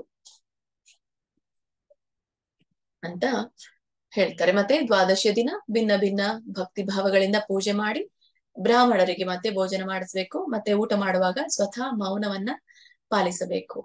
ರಾಜ, ನೀನು ಈ ರೀತಿಯಾಗಿ ವಿಧಿಪೂರ್ವಕವಾಗಿ ಇಂದ್ರ ಏಕಾದಶಿ ವ್ರತವನ್ನ ಮಾಡಿದ್ರೆ ನಿನ್ನ ಪಿತೃಗಳು ಯಮಲೋಕವನ್ನ ತ್ಯಜಿಸಿ ಸ್ವರ್ಗ ಲೋಕಕ್ಕೆ ಹೋಗುತ್ತಾರೆ ಅನ್ನೋದನ್ನ ಹೇಳ್ತಾರೆ. ಸೊ ನಾರದರು ಈ ನಾರದರು ಇಂದ್ರಸೇನ ರಾಜನಿಗೆ ಈ ವ್ರತವನ್ನ ಹೇಳ್ತಾರೆ. ಮತ್ತೆ ನಾರದರು ಈ ಒಂದು ಕಥೆಯನ್ನ ಹೇಳಿದ್ಮೇಲೆ ಅಲ್ಲಿ ಅಂತರ್ಧಾನರಾಗ್ತಾರೆ, ಅಂದ್ರೆ ಮಾಯವಾಗ್ತಾರೆ. ನಾರದರು ಹೇಳಿದಂತೆ ಇಲ್ಲಿ ಇಂದ್ರಸೇನ ವಿಧಿ ಪೂರ್ವಕವಾಗಿ ಈ ಇಂದ್ರ ಏಕಾದಶಿಯ ವ್ರತವನ್ನ ಎಲ್ಲರ ಕುಟುಂಬ ಸಮೇತ ಮತ್ತೆ ಪ್ರಜೆಗಳ ಸಮೇತ ಈ ಒಂದು ವ್ರತವನ್ನ ಆಚರಣೆ ಮಾಡ್ತಾರೆ. ಈ ಆಚರಣೆ ಮಾಡಿದ ತಕ್ಷಣ ಸ್ವರ್ಗದಿಂದ ಪುಷ್ಪ ವೃಷ್ಟಿ ಆಗತ್ತೆ, ಪುಷ್ಪ ಸುರಿಮಳೆ ಆಗತ್ತೆ. ಮತ್ತೆ ಅವರ ತಂದೆ ಸತ್ಯವಾನ್ ಈ ಒಂದು ಗರುಡಾರೂಢನಾಗಿ ವೈಕುಂಠಕ್ಕೆ ಹೋಗ್ತಾರೆ. ಮತ್ತೆ ಈ ರಾಜಋಷಿ ಆದಂತಹ ಇಂದ್ರಸೇನ ನಿಷ್ಕಂಟಕವಾಗಿ ಈ ರಾಜ್ಯದ ಉಪಭೋಗ ಮಾಡ್ತಾರೆ. ಮತ್ತೆ ಹೀಗೆ ರಾಜ್ಯವನ್ನ ಆಳ್ತಾರೆ. ಮತ್ತೆ ಮುಂದೆ ಒಂದಿನ ತನ್ನ ಮಗನನ್ನ ತನ್ನ ರಾಜ್ಯ ಭಾರವನ್ನ ಒಪ್ಪಿಸಿ ಮತ್ತೆ ತಾವು ಕೂಡ ಸ್ವತಃ ಸ್ವರ್ಗಲೋಕಕ್ಕೆ ಹೋಗ್ತಾರೆ ಅನ್ನೋದನ್ನ ಇಲ್ಲಿ ತಿಳಿಸಿದ್ದಾರೆ. ಅವಾಗ ಇದರ ಕುರಿತಾಗಿ ಕೃಷ್ಣ ಧರ್ಮರಾಜರಿಗೆ ಹೇಳ್ತಾರೆ, ಇದೊಂದು ಎಂಡ್ ಕನ್ಕ್ಲೂಷನ್, ಉಪಸಂಹಾರ. ಹೇ ಧರ್ಮರಾಜ, ಹೀಗೆ ಈ ಇಂದ್ರ ಏಕಾದಶಿಯ ಮಹಾತ್ಮೆಯನ್ನ ನಾನು ನಿನ್ಗೆ ಹೇಳಿದ್ದೇನೆ. ಯಾವ ಮನುಷ್ಯನು ಈ ಮಹಾತ್ಮೆಯನ್ನ ಓದ್ತಾನೋ, ಕೇಳ್ತಾನೋ, ಶ್ರವಣವನ್ನ ಮಾಡ್ತಾನೋ, ಅವನು ಎಲ್ಲ ಪಾಪಗಳಿಂದ ಮುಕ್ತಿಯನ್ನ ಪಡಿತಾನೆ. ಅವನು ಈ ಭೂಲೋಕದ ಮೇಲೆ ಎಲ್ಲ ಪ್ರಕಾರದ ಭೋಗಗಳನ್ನ ಭೋಗಿಸಿ ನಂತರ ಚಿರಕಾಲದಲ್ಲಿ ವಿಷ್ಣು ಲೋಕದಲ್ಲಿ ವಾಸಿಸ್ತಾನೆ ಅನ್ನೋದನ್ನ ಇಲ್ಲಿ ಹೇಳ್ತಾರೆ. ಹೀಗೆ ಶ್ರೀ ಬ್ರಹ್ಮ ವೈವರ್ತ ಪುರಾಣದಲ್ಲಿ ಇಂದ್ರ ಏಕಾದಶಿ ಮಹಾತ್ಮೆ ಸಂಪೂರ್ಣ. ಸರ್ವಂ ಶ್ರೀ ಕೃಷ್ಣಾರ್ಪಣಮಸ್ತು. ಹರೇ ಕೃಷ್ಣ. ಇದರ ಕುರಿತಾಗಿ ಏನಾದ್ರೂ ಪ್ರಶ್ನೆಗಳಿದ್ರೆ ನಾನು ಎಂಡಿಗೆ ತಗೊಳ್ತೇನೆ. ಸೊ ಪ್ರಶ್ನೆಗಳಿದ್ರೆ ಬರ್ಕೊಂಡಿಟ್ಕೊಳ್ಳಿ. ಓಕೆ, ಇಷ್ಟು ಒಂದು ಈ ವೃತ್ತದ ಆಚರಣೆ, ಇವತ್ತಿನ ವೃತ್ತದ ಆಚರಣೆ. ಮುಂದೆ ನಾವು ನೋಡೋಣ ಇವತ್ತು ಈ 10ನೇ ಅಧ್ಯಾಯವನ್ನ. ನಿನ್ನೆ ತಾನೇ ನಾವು ಸಾರಾಂಶವನ್ನ ಕಂಡ್ಕೊಂಡ್ವಿ. 10ನೇ ಅಧ್ಯಾಯದಲ್ಲಿ ತಿಳ್ಕೊಂಡಿರೋ ಹಾಗೆ ನಮ್ಗೆ ಅಲ್ಲಿ ಭಗವಂತ ತನ್ನ ವಿವಿಧ ವಿಭೂತಿಗಳನ್ನ ನಮ್ಗೆ ಹೇಳಿದ್ರು ಅಂದ್ರೆ ತಿಳಿಸಿದ್ರು. ಅರ್ಜುನನ ಮೂಲಕ ನಾವೆಲ್ಲರೂ ತಿಳ್ಕೊಂಡ್ವಿ. ಹೇಗೆ ಅಂತಂದ್ರೆ, ಈಗ ಒಂದು ಯಾವುದೇ ರೆಸಿಪಿನ ಮಾಡ್ಬೇಕಾದ್ರೆ ನಾವು ಓದ್ತೇವೆ ಏನೇನನ್ನ ಹಾಕ್ಬೇಕು, ಆ ಒಂದು ಪಾಕ ಮಾಡುವಾಗ ಎಷ್ಟು ಪ್ರಮಾಣದಲ್ಲಿ ನಾವು ಸಾಮಗ್ರಿಗಳನ್ನ ಬಳಸ್ಬೇಕು ಅನ್ನೋದನ್ನ ನಾವು ಕೇಳ್ತೀವಿ ಅಷ್ಟೇ. ಹಾಗಾದ್ರೆ ಅದನ್ನ ಯಾವಾಗ ನಾವು ಪ್ರಾಕ್ಟಿಕಲ್ ಆಗಿ ನೋಡೋದು ಅಂದ್ರೆ ಯಾವಾಗ ನಾವು ಮಾಡ್ತೀವಿ ಆವಾಗ ಮಾತ್ರ ನಮಗೆ ಅದರ ಒಂದು ರುಚಿ ಗೊತ್ತಾಗೋದು. ಅದು ಸಹಜವಾಗಿ ಆ ರೆಸಿಪಿ ಒಳ್ಳೇದಾಗ ಏನು ಅದರ ಸವಿ ಹೇಗಿದೆ ಅನ್ನೋದು ನಮ್ಗೆ ಮಾಡಿದ್ಮೇಲೆನೆ ನಮ್ಗೆ ಗೊತ್ತಾಗೋದು. ಹಾಗೆ ಯಾವುದೇ ಒಂದು ವಿದ್ಯಾಭ್ಯಾಸ ಮಾಡಿದಾಗನು ಕೂಡ ಪ್ರಾಕ್ಟಿಕಲ್ ಅಪ್ಲಿಕೇಶನ್ ಇರುತ್ತೆ. ಈಗ ಎಲ್ಲರೂ ಇವರು BE ಮಾಡೋರು, MTech ಇಲ್ಲೆಲ್ಲ ನೋಡಿದಾಗ ಥೆರಾಟಿಕಲ್ ಆಸ್ಪೆಕ್ಟ್ ಇರುತ್ತೆ. ಆಮೇಲೆ ಅವ್ರಿಗೆ ಪ್ರಾಕ್ಟಿಕಲ್ ಅನ್ನಾಗಿ ಕೊಡ್ತಾರೆ. ಕಂಪ್ಯೂಟರ್ ಆಪರೇಟಿಂಗ್ ಎಲ್ಲ ಬೇಸಿಸ್ ಗಳನ್ನ ಥಿಯರಿಯನ್ನು ಕೊಡ್ತಾರೆ. ಆಮೇಲೆ ಅದನ್ನ ಕಂಪ್ಯೂಟರ್ ಮೂಲಕ ನಿಮ್ಗೆ ಮಾಡಿನೂ ಕೂಡ ಹೇಳ್ತಾರೆ ಹೇಗೆ ಮಾಡ್ಬೇಕು ಅನ್ನೋದನ್ನ. ಪ್ರೋಗ್ರಾಮಿಂಗ್ ಎಲ್ಲ ಲ್ಯಾಂಗ್ವೇಜಸ್ ಗಳನ್ನೆಲ್ಲ ನಾವು ನೋಡ್ತೇವೆ. ಹೀಗೆ ಈ 10ನೇ ಅಧ್ಯಾಯಕ್ಕೂ 11ನೇ ಅಧ್ಯಾಯಕ್ಕೂ ಒಂದು ಕನೆಕ್ಷನ್ ಅನ್ನ ಕೊಟ್ಟಾಗ 10ನೇ ಅಧ್ಯಾಯದಲ್ಲಿ ನಾವೆಲ್ಲ ಥಿಯರಿ ತಿಳ್ಕೊಂಡ್ವಿ, ಸಿದ್ಧಾಂತಗಳನ್ನ ಪೂರ್ಣ ಥಿಯರಿ ನೋಡಿದ್ದೀವಿ ನಾವು. ಅಲ್ಲಿ ಏನಿದೆ ಸಿದ್ಧಾಂತ ಮಾತ್ರ. ಭಗವಂತ ನಾನು ಹೀಗೆ ಅಂತ ಹೇಳಿದ್ದಾನೆ. ಅವುಗಳನ್ನೆಲ್ಲ ನಾವು ನೋಡಿದ್ದೇವೆ, ಇಲ್ಲ ಅಂತ ಇಲ್ಲ. ನಾವು ಹಿಮಾಲಯವನ್ನ ನೋಡಿಲ್ವಾ, ನಾವು ಯಾವುದು ಈ ಸಿಂಹವನ್ನ ನೋಡಿಲ್ವಾ, ಇವುಗಳನ್ನೆಲ್ಲ ನಾವು ನೋಡಿದ್ದೇವೆ. ಹಾಗಿದ್ರೆ ಅದರ ತರ ಅಂತ ಭಗವಂತ ಹೇಳಿದ್ರು. ಅದೆಲ್ಲ ಸಿದ್ಧಾಂತಕ್ಕೆ ಸಂಬಂಧಪಟ್ಟಿರೋದು. ಈಗ ಅರ್ಜುನ ಏನ್ ಹೇಳ್ತಾನೆ, ಹೌದು ನಿನ್ನ ಎಲ್ಲ ಥಿಯರಿಯನ್ನ, ನಿನ್ನ ಸಿದ್ಧಾಂತಗಳನ್ನ ನಾನು ತಿಳ್ಕೊಂಡಿದ್ದೇನೆ, ನಿನ್ನ ವಿಭೂತಿಗಳೆಲ್ಲ ಕೂಡ ನನಗೆ ಗೊತ್ತಾಯ್ತು. ಅದನ್ನ ನಾನು ಒಮ್ಮೆ ನೋಡಲು ಬಯಸ್ತೇನೆ. ಹೇಗೆ ಎಲ್ಲ ಇವು ನಿನ್ನಲ್ಲೇನೆ ವ್ಯಾಪಿಸಿದ್ದವೆ ಅನ್ನೋದನ್ನ ನಾನು ತಿಳಿಲಿಕ್ಕೆ ಇಚ್ಛೆ ಪಡ್ತೇನೆ, ಕಾಣ್ಲಿಕ್ಕೆ ಇಚ್ಛೆ ಪಡ್ತೇನೆ. ದಯವಿಟ್ಟು ನನಗೆ ಅದರ ದರ್ಶನವನ್ನ ಕೊಡು ಅಂತ ಹೇಳ್ತಾನೆ. ಸೊ ಇಲ್ಲಿ ಕೂಡ ದರ್ಶನ ಪಡೆಯುವಂತಹ ಭಾಗ್ಯ ಅರ್ಜುನನಿಗೆ ಸಿಕ್ಕಿದೆ. ಆ ಅರ್ಜುನ ಆ ದರ್ಶನವನ್ನ ಪಡೆದದ್ದನ್ನ ಎಲಾಬರೇಟ್ ಮಾಡ್ತಾನೆ, ವಿಸ್ತರಿಸ್ತಾನೆ. ಆ ವಿಸ್ತರಣೆ ಹೇಗೆ ಅನ್ನೋದನ್ನ ನಾವಿಲ್ಲಿ ಕಾಣ್ತೇವೆ. ನಮಗಂತೂ ನೋಡ್ಲಿಕ್ಕೆ ಭಾಗ್ಯ ಇಲ್ಲ. ಅರ್ಜುನನ ಕಣ್ಣುಗಳಿಂದ ನಾವು ಆ ದರ್ಶನವನ್ನ ಪಡೆಯೋ ಭಾಗ್ಯವನ್ನ ಪಡ್ಕೊಳ್ಳೋಣ ಅಂತ ಹೇಳ್ತಾ ಈ ಒಂದು 11ನೇ ಅಧ್ಯಾಯವನ್ನ ನಾವು ವಿಶ್ವರೂಪ ದರ್ಶನ ಯೋಗ ಅಂತ ಹೇಳ್ತೇವೆ. ಭಗವಂತ ಇಲ್ಲಿ ತೋರಿಸಿರೋದು ವಿಶ್ವರೂಪ, ಎಲ್ಲ ವಿಭೂತಿಗಳನ್ನ ಹೊಂದಿರುವಂತ ಅವನ ರೂಪ. ಹೇಗೆ ವಿಶ್ವವೆಲ್ಲಾ ವ್ಯಾಪಿಸಿದ್ದೇನೆ ಅಂತ ಹೇಳ್ತಾನೋ ಅವುಗಳನ್ನೆಲ್ಲ ತನ್ನ ರೂಪದಲ್ಲಿ ತೋರಿಸಿರುವಂಥದ್ದು. ಅದಕ್ಕಾಗಿ ಇದಕ್ಕೆ ವಿಶ್ವದ ರೂಪವನ್ನೇ ಪಡೆದಂತಹ ದರ್ಶನ ಯೋಗ ಅಂತ ಹೇಳ್ತಾರೆ. ಈ ಒಂದು ಅಧ್ಯಾಯ 55 ಶ್ಲೋಕಗಳನ್ನ ಒಳಗೊಂಡಿದೆ. ಈ 55 ಶ್ಲೋಕಗಳನ್ನ ನಾವು 4 ವಿಭಾಗಗಳಾಗಿ ವಿಂಗಡಿಸೋಣ.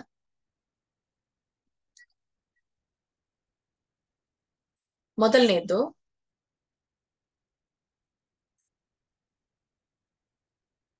ಮೊದಲನೇ ಭಾಗವನ್ನ ರಿಕ್ವೆಸ್ಟ್ ಅಂತ ಹೇಳ್ಬೋದು. ವಿನಂತಿ.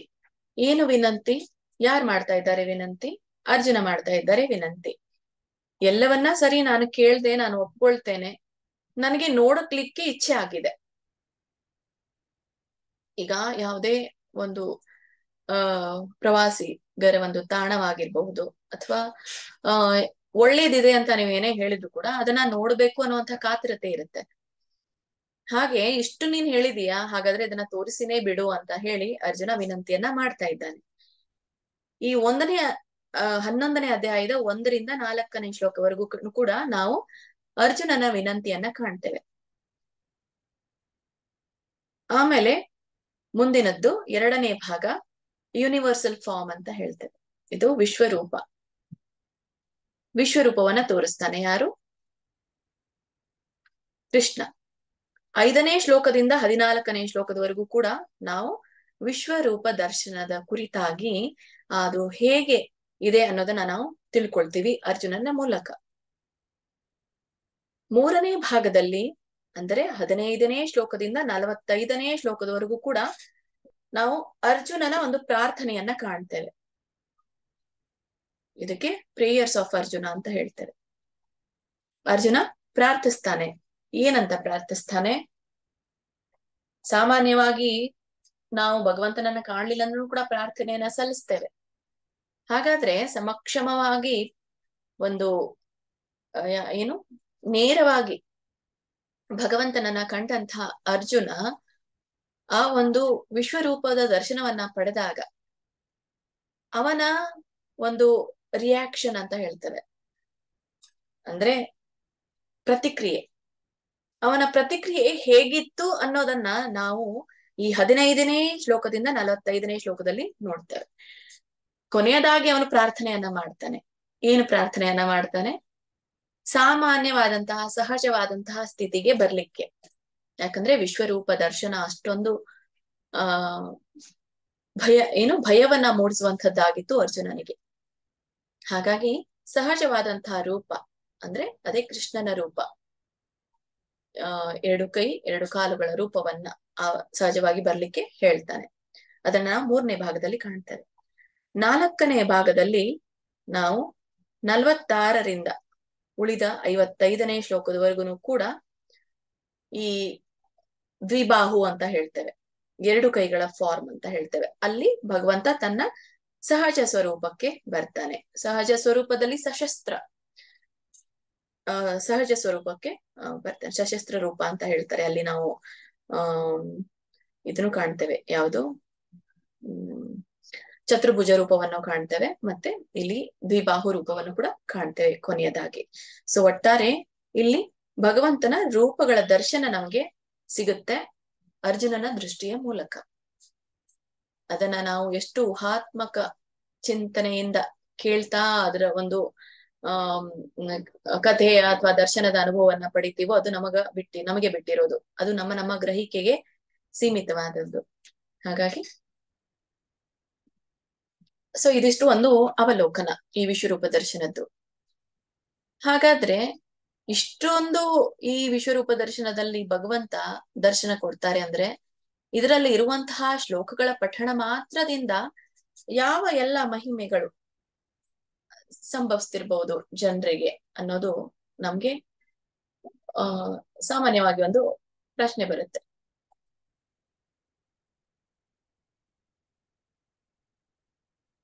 ಹರೇ ಕೃಷ್ಣ ಮಾತಾಜಿ. ಕ್ಷಮಿಸಿ, ನಾನು ನೋಡ್ಲಿಲ್ಲ. ಹರೇ ಕೃಷ್ಣ ಮಾತಾಜಿ. ಮಾಡಿದ್ದೀನಿ ಮಾತಾಜಿ, ಕೋಸ್ಟ್ ಆಗಿದ್ರಿ.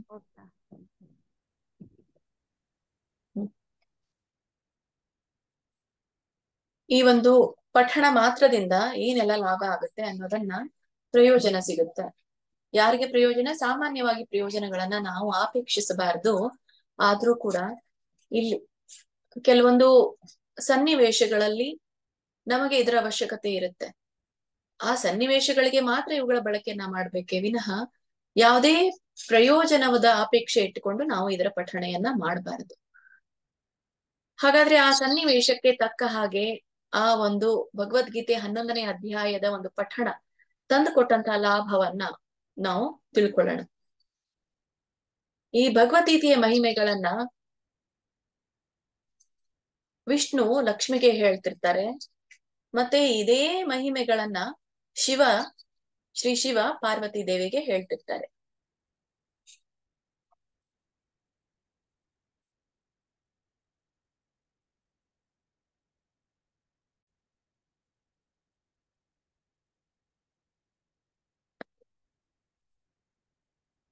ಏನ್ ಹೇಳ್ತಾರೆ ಶಿವ ಪಾರ್ವತಿಗೆ ಅಂದ್ರೆ, ಪಾರ್ವತಿ ಕೇಳ್ತಾರೆ, ಈ 11ನೇ ಅಧ್ಯಾಯದ ಮಹಾತ್ಮೆ ಏನು?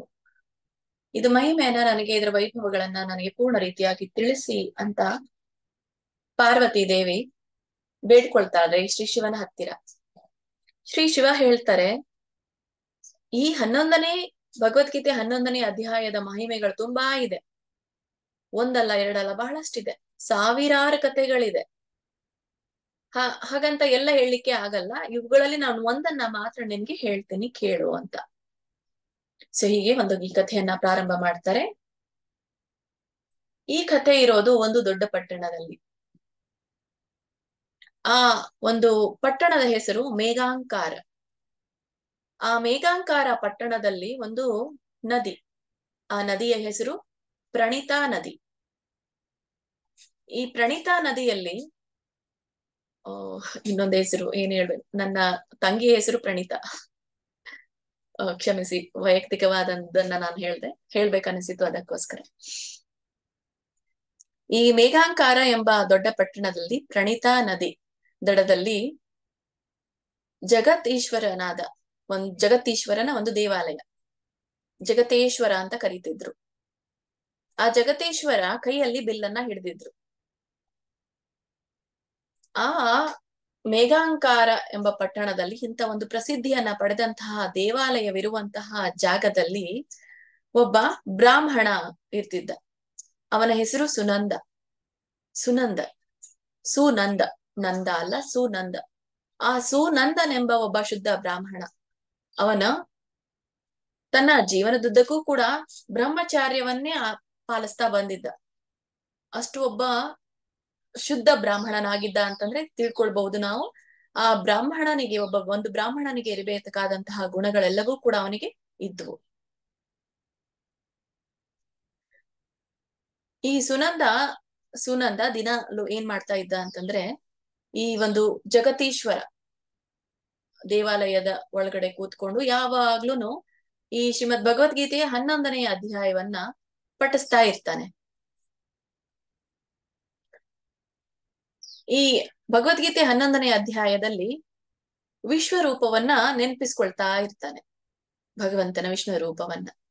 ಹೀಗೆ ಶ್ರೀಮದ್ ಭಗವದ್ಗೀತೆಯ 11ನೇ ಅಧ್ಯಾಯವನ್ನ ಪಠಿಸುವ ಮೂಲಕ, ವಿಶ್ವರೂಪವನ್ನ ನೆನಪು ಮಾಡ್ಕೊಳ್ಳುವ ಮೂಲಕ ಅವನು ತನ್ನ ಇಂದ್ರಿಯಗಳ ಮೇಲೆ ಸಂಪೂರ್ಣ ಹಿಡಿತವನ್ನ ಸಾಧಿಸಿರ್ತಾನೆ. ಅದಕ್ಕೋಸ್ಕರ ಅವನು ಬ್ರಹ್ಮಚಾರ್ಯದಲ್ಲಿಯೇ ಉಳಿದಿರ್ತಾನೆ. ಹೀಗೆ ಇವನು ಶ್ರೀ ಜಗತೇಶ್ವರ ನಿರಂತರವಾಗಿ ವಿಷ್ಣುವನ್ನ ಸ್ಮರಿಸ್ತಾ ಇರ್ತಾನೆ. ಒಂದಿನ ಈ ಶುದ್ಧ ಬ್ರಾಹ್ಮಣ ಸುನಂದ ಅವನಿಗೆ ಪುಣ್ಯಕ್ಷೇತ್ರ ಪ್ರವಾಸಕ್ಕೆ ಹೋಗ್ಬೇಕು ಅಂತ ಆಸೆ ಬರುತ್ತೆ. ಯಾವ ಪುಣ್ಯಕ್ಷೇತ್ರ ಅಂದ್ರೆ, ಗೋದಾವರಿಯ ನದಿಯ ದಡದಲ್ಲಿರುವಂತಹ ಪುಣ್ಯಕ್ಷೇತ್ರಗಳ ಪ್ರವಾಸ.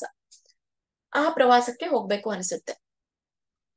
ಅವನೇನ್ ಮಾಡ್ತಾನೆ, ಈ ಒಂದು ವಿರಾಜ ತೀರ್ಥ ಅಂತ ಬರುತ್ತೆ, ಈ ಗೋದಾವರಿ ನದಿಯ ದಡದಲ್ಲಿ ಪ್ರಾರಂಭವಾಗಿ ವಿರಾಜ ತೀರ್ಥ, ಅಲ್ಲಿಂದ ಆರಂಭವನ್ನ ಮಾಡಿ ಪುಣ್ಯಕ್ಷೇತ್ರಗಳನ್ನ ಸಂದರ್ಶನ ಮಾಡ್ತಾ ಹೋಗ್ತಾನೆ. ಮತ್ತೆ ಯಾವ್ಯಾವ ಪವಿತ್ರ ಸ್ಥಳಗಳಲ್ಲಿ ಅವರು ಭೇಟಿ ಕೊಡ್ತಿರ್ತಾರೋ ಅಲ್ಲಿ ಎಲ್ಲ ಸ್ನಾನಾದಿಗಳನ್ನ ಮಾಡಿ ಪ್ರಧಾನವಾದಂತಹ ದೇವರು ಅಂದ್ರೆ ಆ ಪವಿತ್ರ ಕ್ಷೇತ್ರದಲ್ಲಿರುವಂತಹ ಪ್ರಧಾನ ದೇವತೆ ಆ ದೇವರ ದರ್ಶನವನ್ನ ಪಡಿತಿರ್ತಾರೆ. ಒಂದಿನ ಅವರು ಹೀಗೆ ಪ್ರವಾಸವನ್ನ ಹೋಗ್ತಾ ಇರುವಾಗ ಆ ಶುದ್ಧ ಬ್ರಾಹ್ಮಣ ಸುನಂದನ ಜೊತೆಗೆ ಕೇವಲ ಅವನೊಬ್ನೇ ಹೋಗ್ತಾ ಇರ್ಲಿಲ್ಲ, ಅವನ ಜೊತೆಗೆ ಅವನ ಶಿಷ್ಯರು ಕೂಡ ಹೋಗ್ತಿದ್ರು, ಸಹಚರರು ಇದ್ರು ಅವನ ಜೊತೆಗೆ. ಹೀಗೆ ಭೇಟಿ ಕೊಡ್ತಾ ಹೋಗ್ತಾ ಇರುವಾಗ ಅಲ್ಲಿ ಒಂದು ವಿವಾಹ ಮಂಟಪ ಅನ್ನುವಂತಹ ಒಂದು ಪಟ್ಟಣ, ಅಲ್ಲಿ ಅವರು ತಲುಪ್ತಾರೆ. ಅಲ್ಲಿ ತಲುಪಿದ ಮೇಲೆ ಸ್ವಲ್ಪ ಸಮಯ ಆಗಿರುತ್ತೆ, ರಾತ್ರಿ ಹೊತ್ತು, ಇನ್ನು ಮುಂದ್ಗಡೆ ಹೋಗೋದು ಬೇಡ ಅಂತ ಏನ್ ಯೋಚನೆ ಮಾಡ್ತಾರೆ ಸಹಚರರೊಂದಿಗೆ, ಅವರು ಅದೇ ಊರಲ್ಲಿ ಅದೇ ಪಟ್ಟಣದಲ್ಲಿ ಉಳಿದುಕೊಳ್ಳಲು ಆ ಸ್ಥಳವನ್ನ ಹುಡುಕ್ತಾರೆ. ಹುಡುಕಿ ಆದ್ಮೇಲೆ ಅಲ್ಲಿ ಮಧ್ಯದಲ್ಲಿ ಒಂದು ಅಂದ್ರೆ ಆ ಊರಿನ ಮಧ್ಯದಲ್ಲಿ ಒಂದು ಧರ್ಮಶಾಲೆ ಕಾಣುತ್ತೆ. ಆ ಧರ್ಮಶಾಲೆಯಲ್ಲೇನೆ ಅವರು ವಿಶ್ರಾಂತಿಯನ್ನ ಪಡಿಬೇಕು ಅಂತ ಆಲೋಚನೆ ಮಾಡ್ತಾರೆ. ಹೀಗೆ ಆ ಒಂದು ಧರ್ಮಶಾಲೆಯನ್ನ ನೋಡಿ ರಾತ್ರಿ ಎಲ್ಲ ಅಲ್ಲೇ ತಂಗ್ತಾರೆ, ವಿಶ್ರಾಂತಿಯನ್ನ ಪಡಿತಾರೆ. ಮತ್ತೆ ಬೆಳಿಗ್ಗೆ ಆಗತ್ತೆ. ಸುನಂದ ಅನ್ನುವಂತಹ ಶುದ್ಧ ಬ್ರಾಹ್ಮಣ ಬೆಳಿಗ್ಗೆ ಹೇಳ್ತಾನೆ. ಆಮೇಲೆ ಸುತ್ತಮುತ್ತಲು ನೋಡ್ತಾನೆ, ತನ್ನ ಎಲ್ಲ ಸಹಚರರು ಹೊರಟು ಹೋಗಿರೋದು ಕಂಡು ಬರುತ್ತೆ, ಅಲ್ಲಿ ಇರೋದಿಲ್ಲ. ಎಲ್ಲೋದ್ರು ಇವರೆಲ್ಲರೂ ಶಿಷ್ಯರು ಅಂತ ಹೇಳಿ ಹುಡುಕ್ತಾನೆ, ಎಲ್ಲಿನೂ ಸಿಗೋದಿಲ್ಲ. ಇದು ಒಂದು ರಹಸ್ಯವಾಗಿ ಉಳಿದ್ಬಿಡುತ್ತೆ, ಎಲ್ಲಿ ಹೋದ್ರು ಇವರೆಲ್ಲ ಅಂತ ಹೇಳಿ. ಬಿಟ್ಟಂದ್ರೂ ಹೋಗ್ಲಿಕ್ಕೆ ಸಾಧ್ಯ ಇಲ್ಲ, ಆದ್ರೆ ಎಲ್ಲಿ ಹೋದ್ರು ಅಂತ ಹೇಳಿ ಈ ಶುದ್ಧ ಬ್ರಾಹ್ಮಣ ಸುನಂದನ್ ಏನ್ ಮಾಡ್ತಾನೆ, ಊರಿನ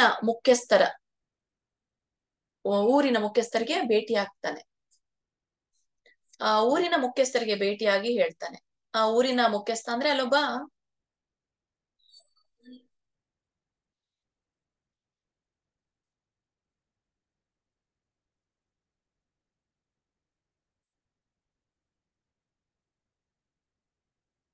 ಭೇಟಿಯಾದಾಗ ನನ್ನ ಸಹಚರರು ಎಲ್ಲಿ ಹೋದ್ರು ಅಂತ ಅವನಿಗೆ ಕೇಳಿದಾಗ ಅವಾಗ ಅಲ್ಲಿ ಮುಖ್ಯಸ್ಥ ಹೇಳ್ತಾರೆ, ಆ ಋಷಿಗಳ ಕಾಲಿಗೆ ಬೀಳ್ತಾನೆ, ನಿಮ್ಮ ಸಹಚರರು ಎಲ್ಲಿಗೆ ಹೋಗಿದ್ದಾರೆ ಎಂದು ನನ್ಗೆ ಹೇಳಲಿಕ್ಕಾಗಲ್ಲ, ನನ್ಗೆ ಗೊತ್ತು ಆದ್ರೆ ಹೇಳಲಿಕ್ಕಾಗಲ್ಲ. ನಿಮ್ಗೆ ಸಮವಾದ ಭಕ್ತರು ಯಾರು ಇಲ್ಲ, ಯಾಕಂದ್ರೆ ನಿಮ್ಮನ್ನ ಕಂಡ ತಕ್ಷಣ ಶುದ್ಧ ಬ್ರಾಹ್ಮಣರಾಗಿರೋದ್ರಿಂದ ನೀವು ಶುದ್ಧ ಭಕ್ತರಾಗಿದ್ದೀರಾ, ಮತ್ತೆ ನಿಮಗೆ ಸಮಾನವಾದ ಭಕ್ತರು ಯಾರು ಇಲ್ಲ.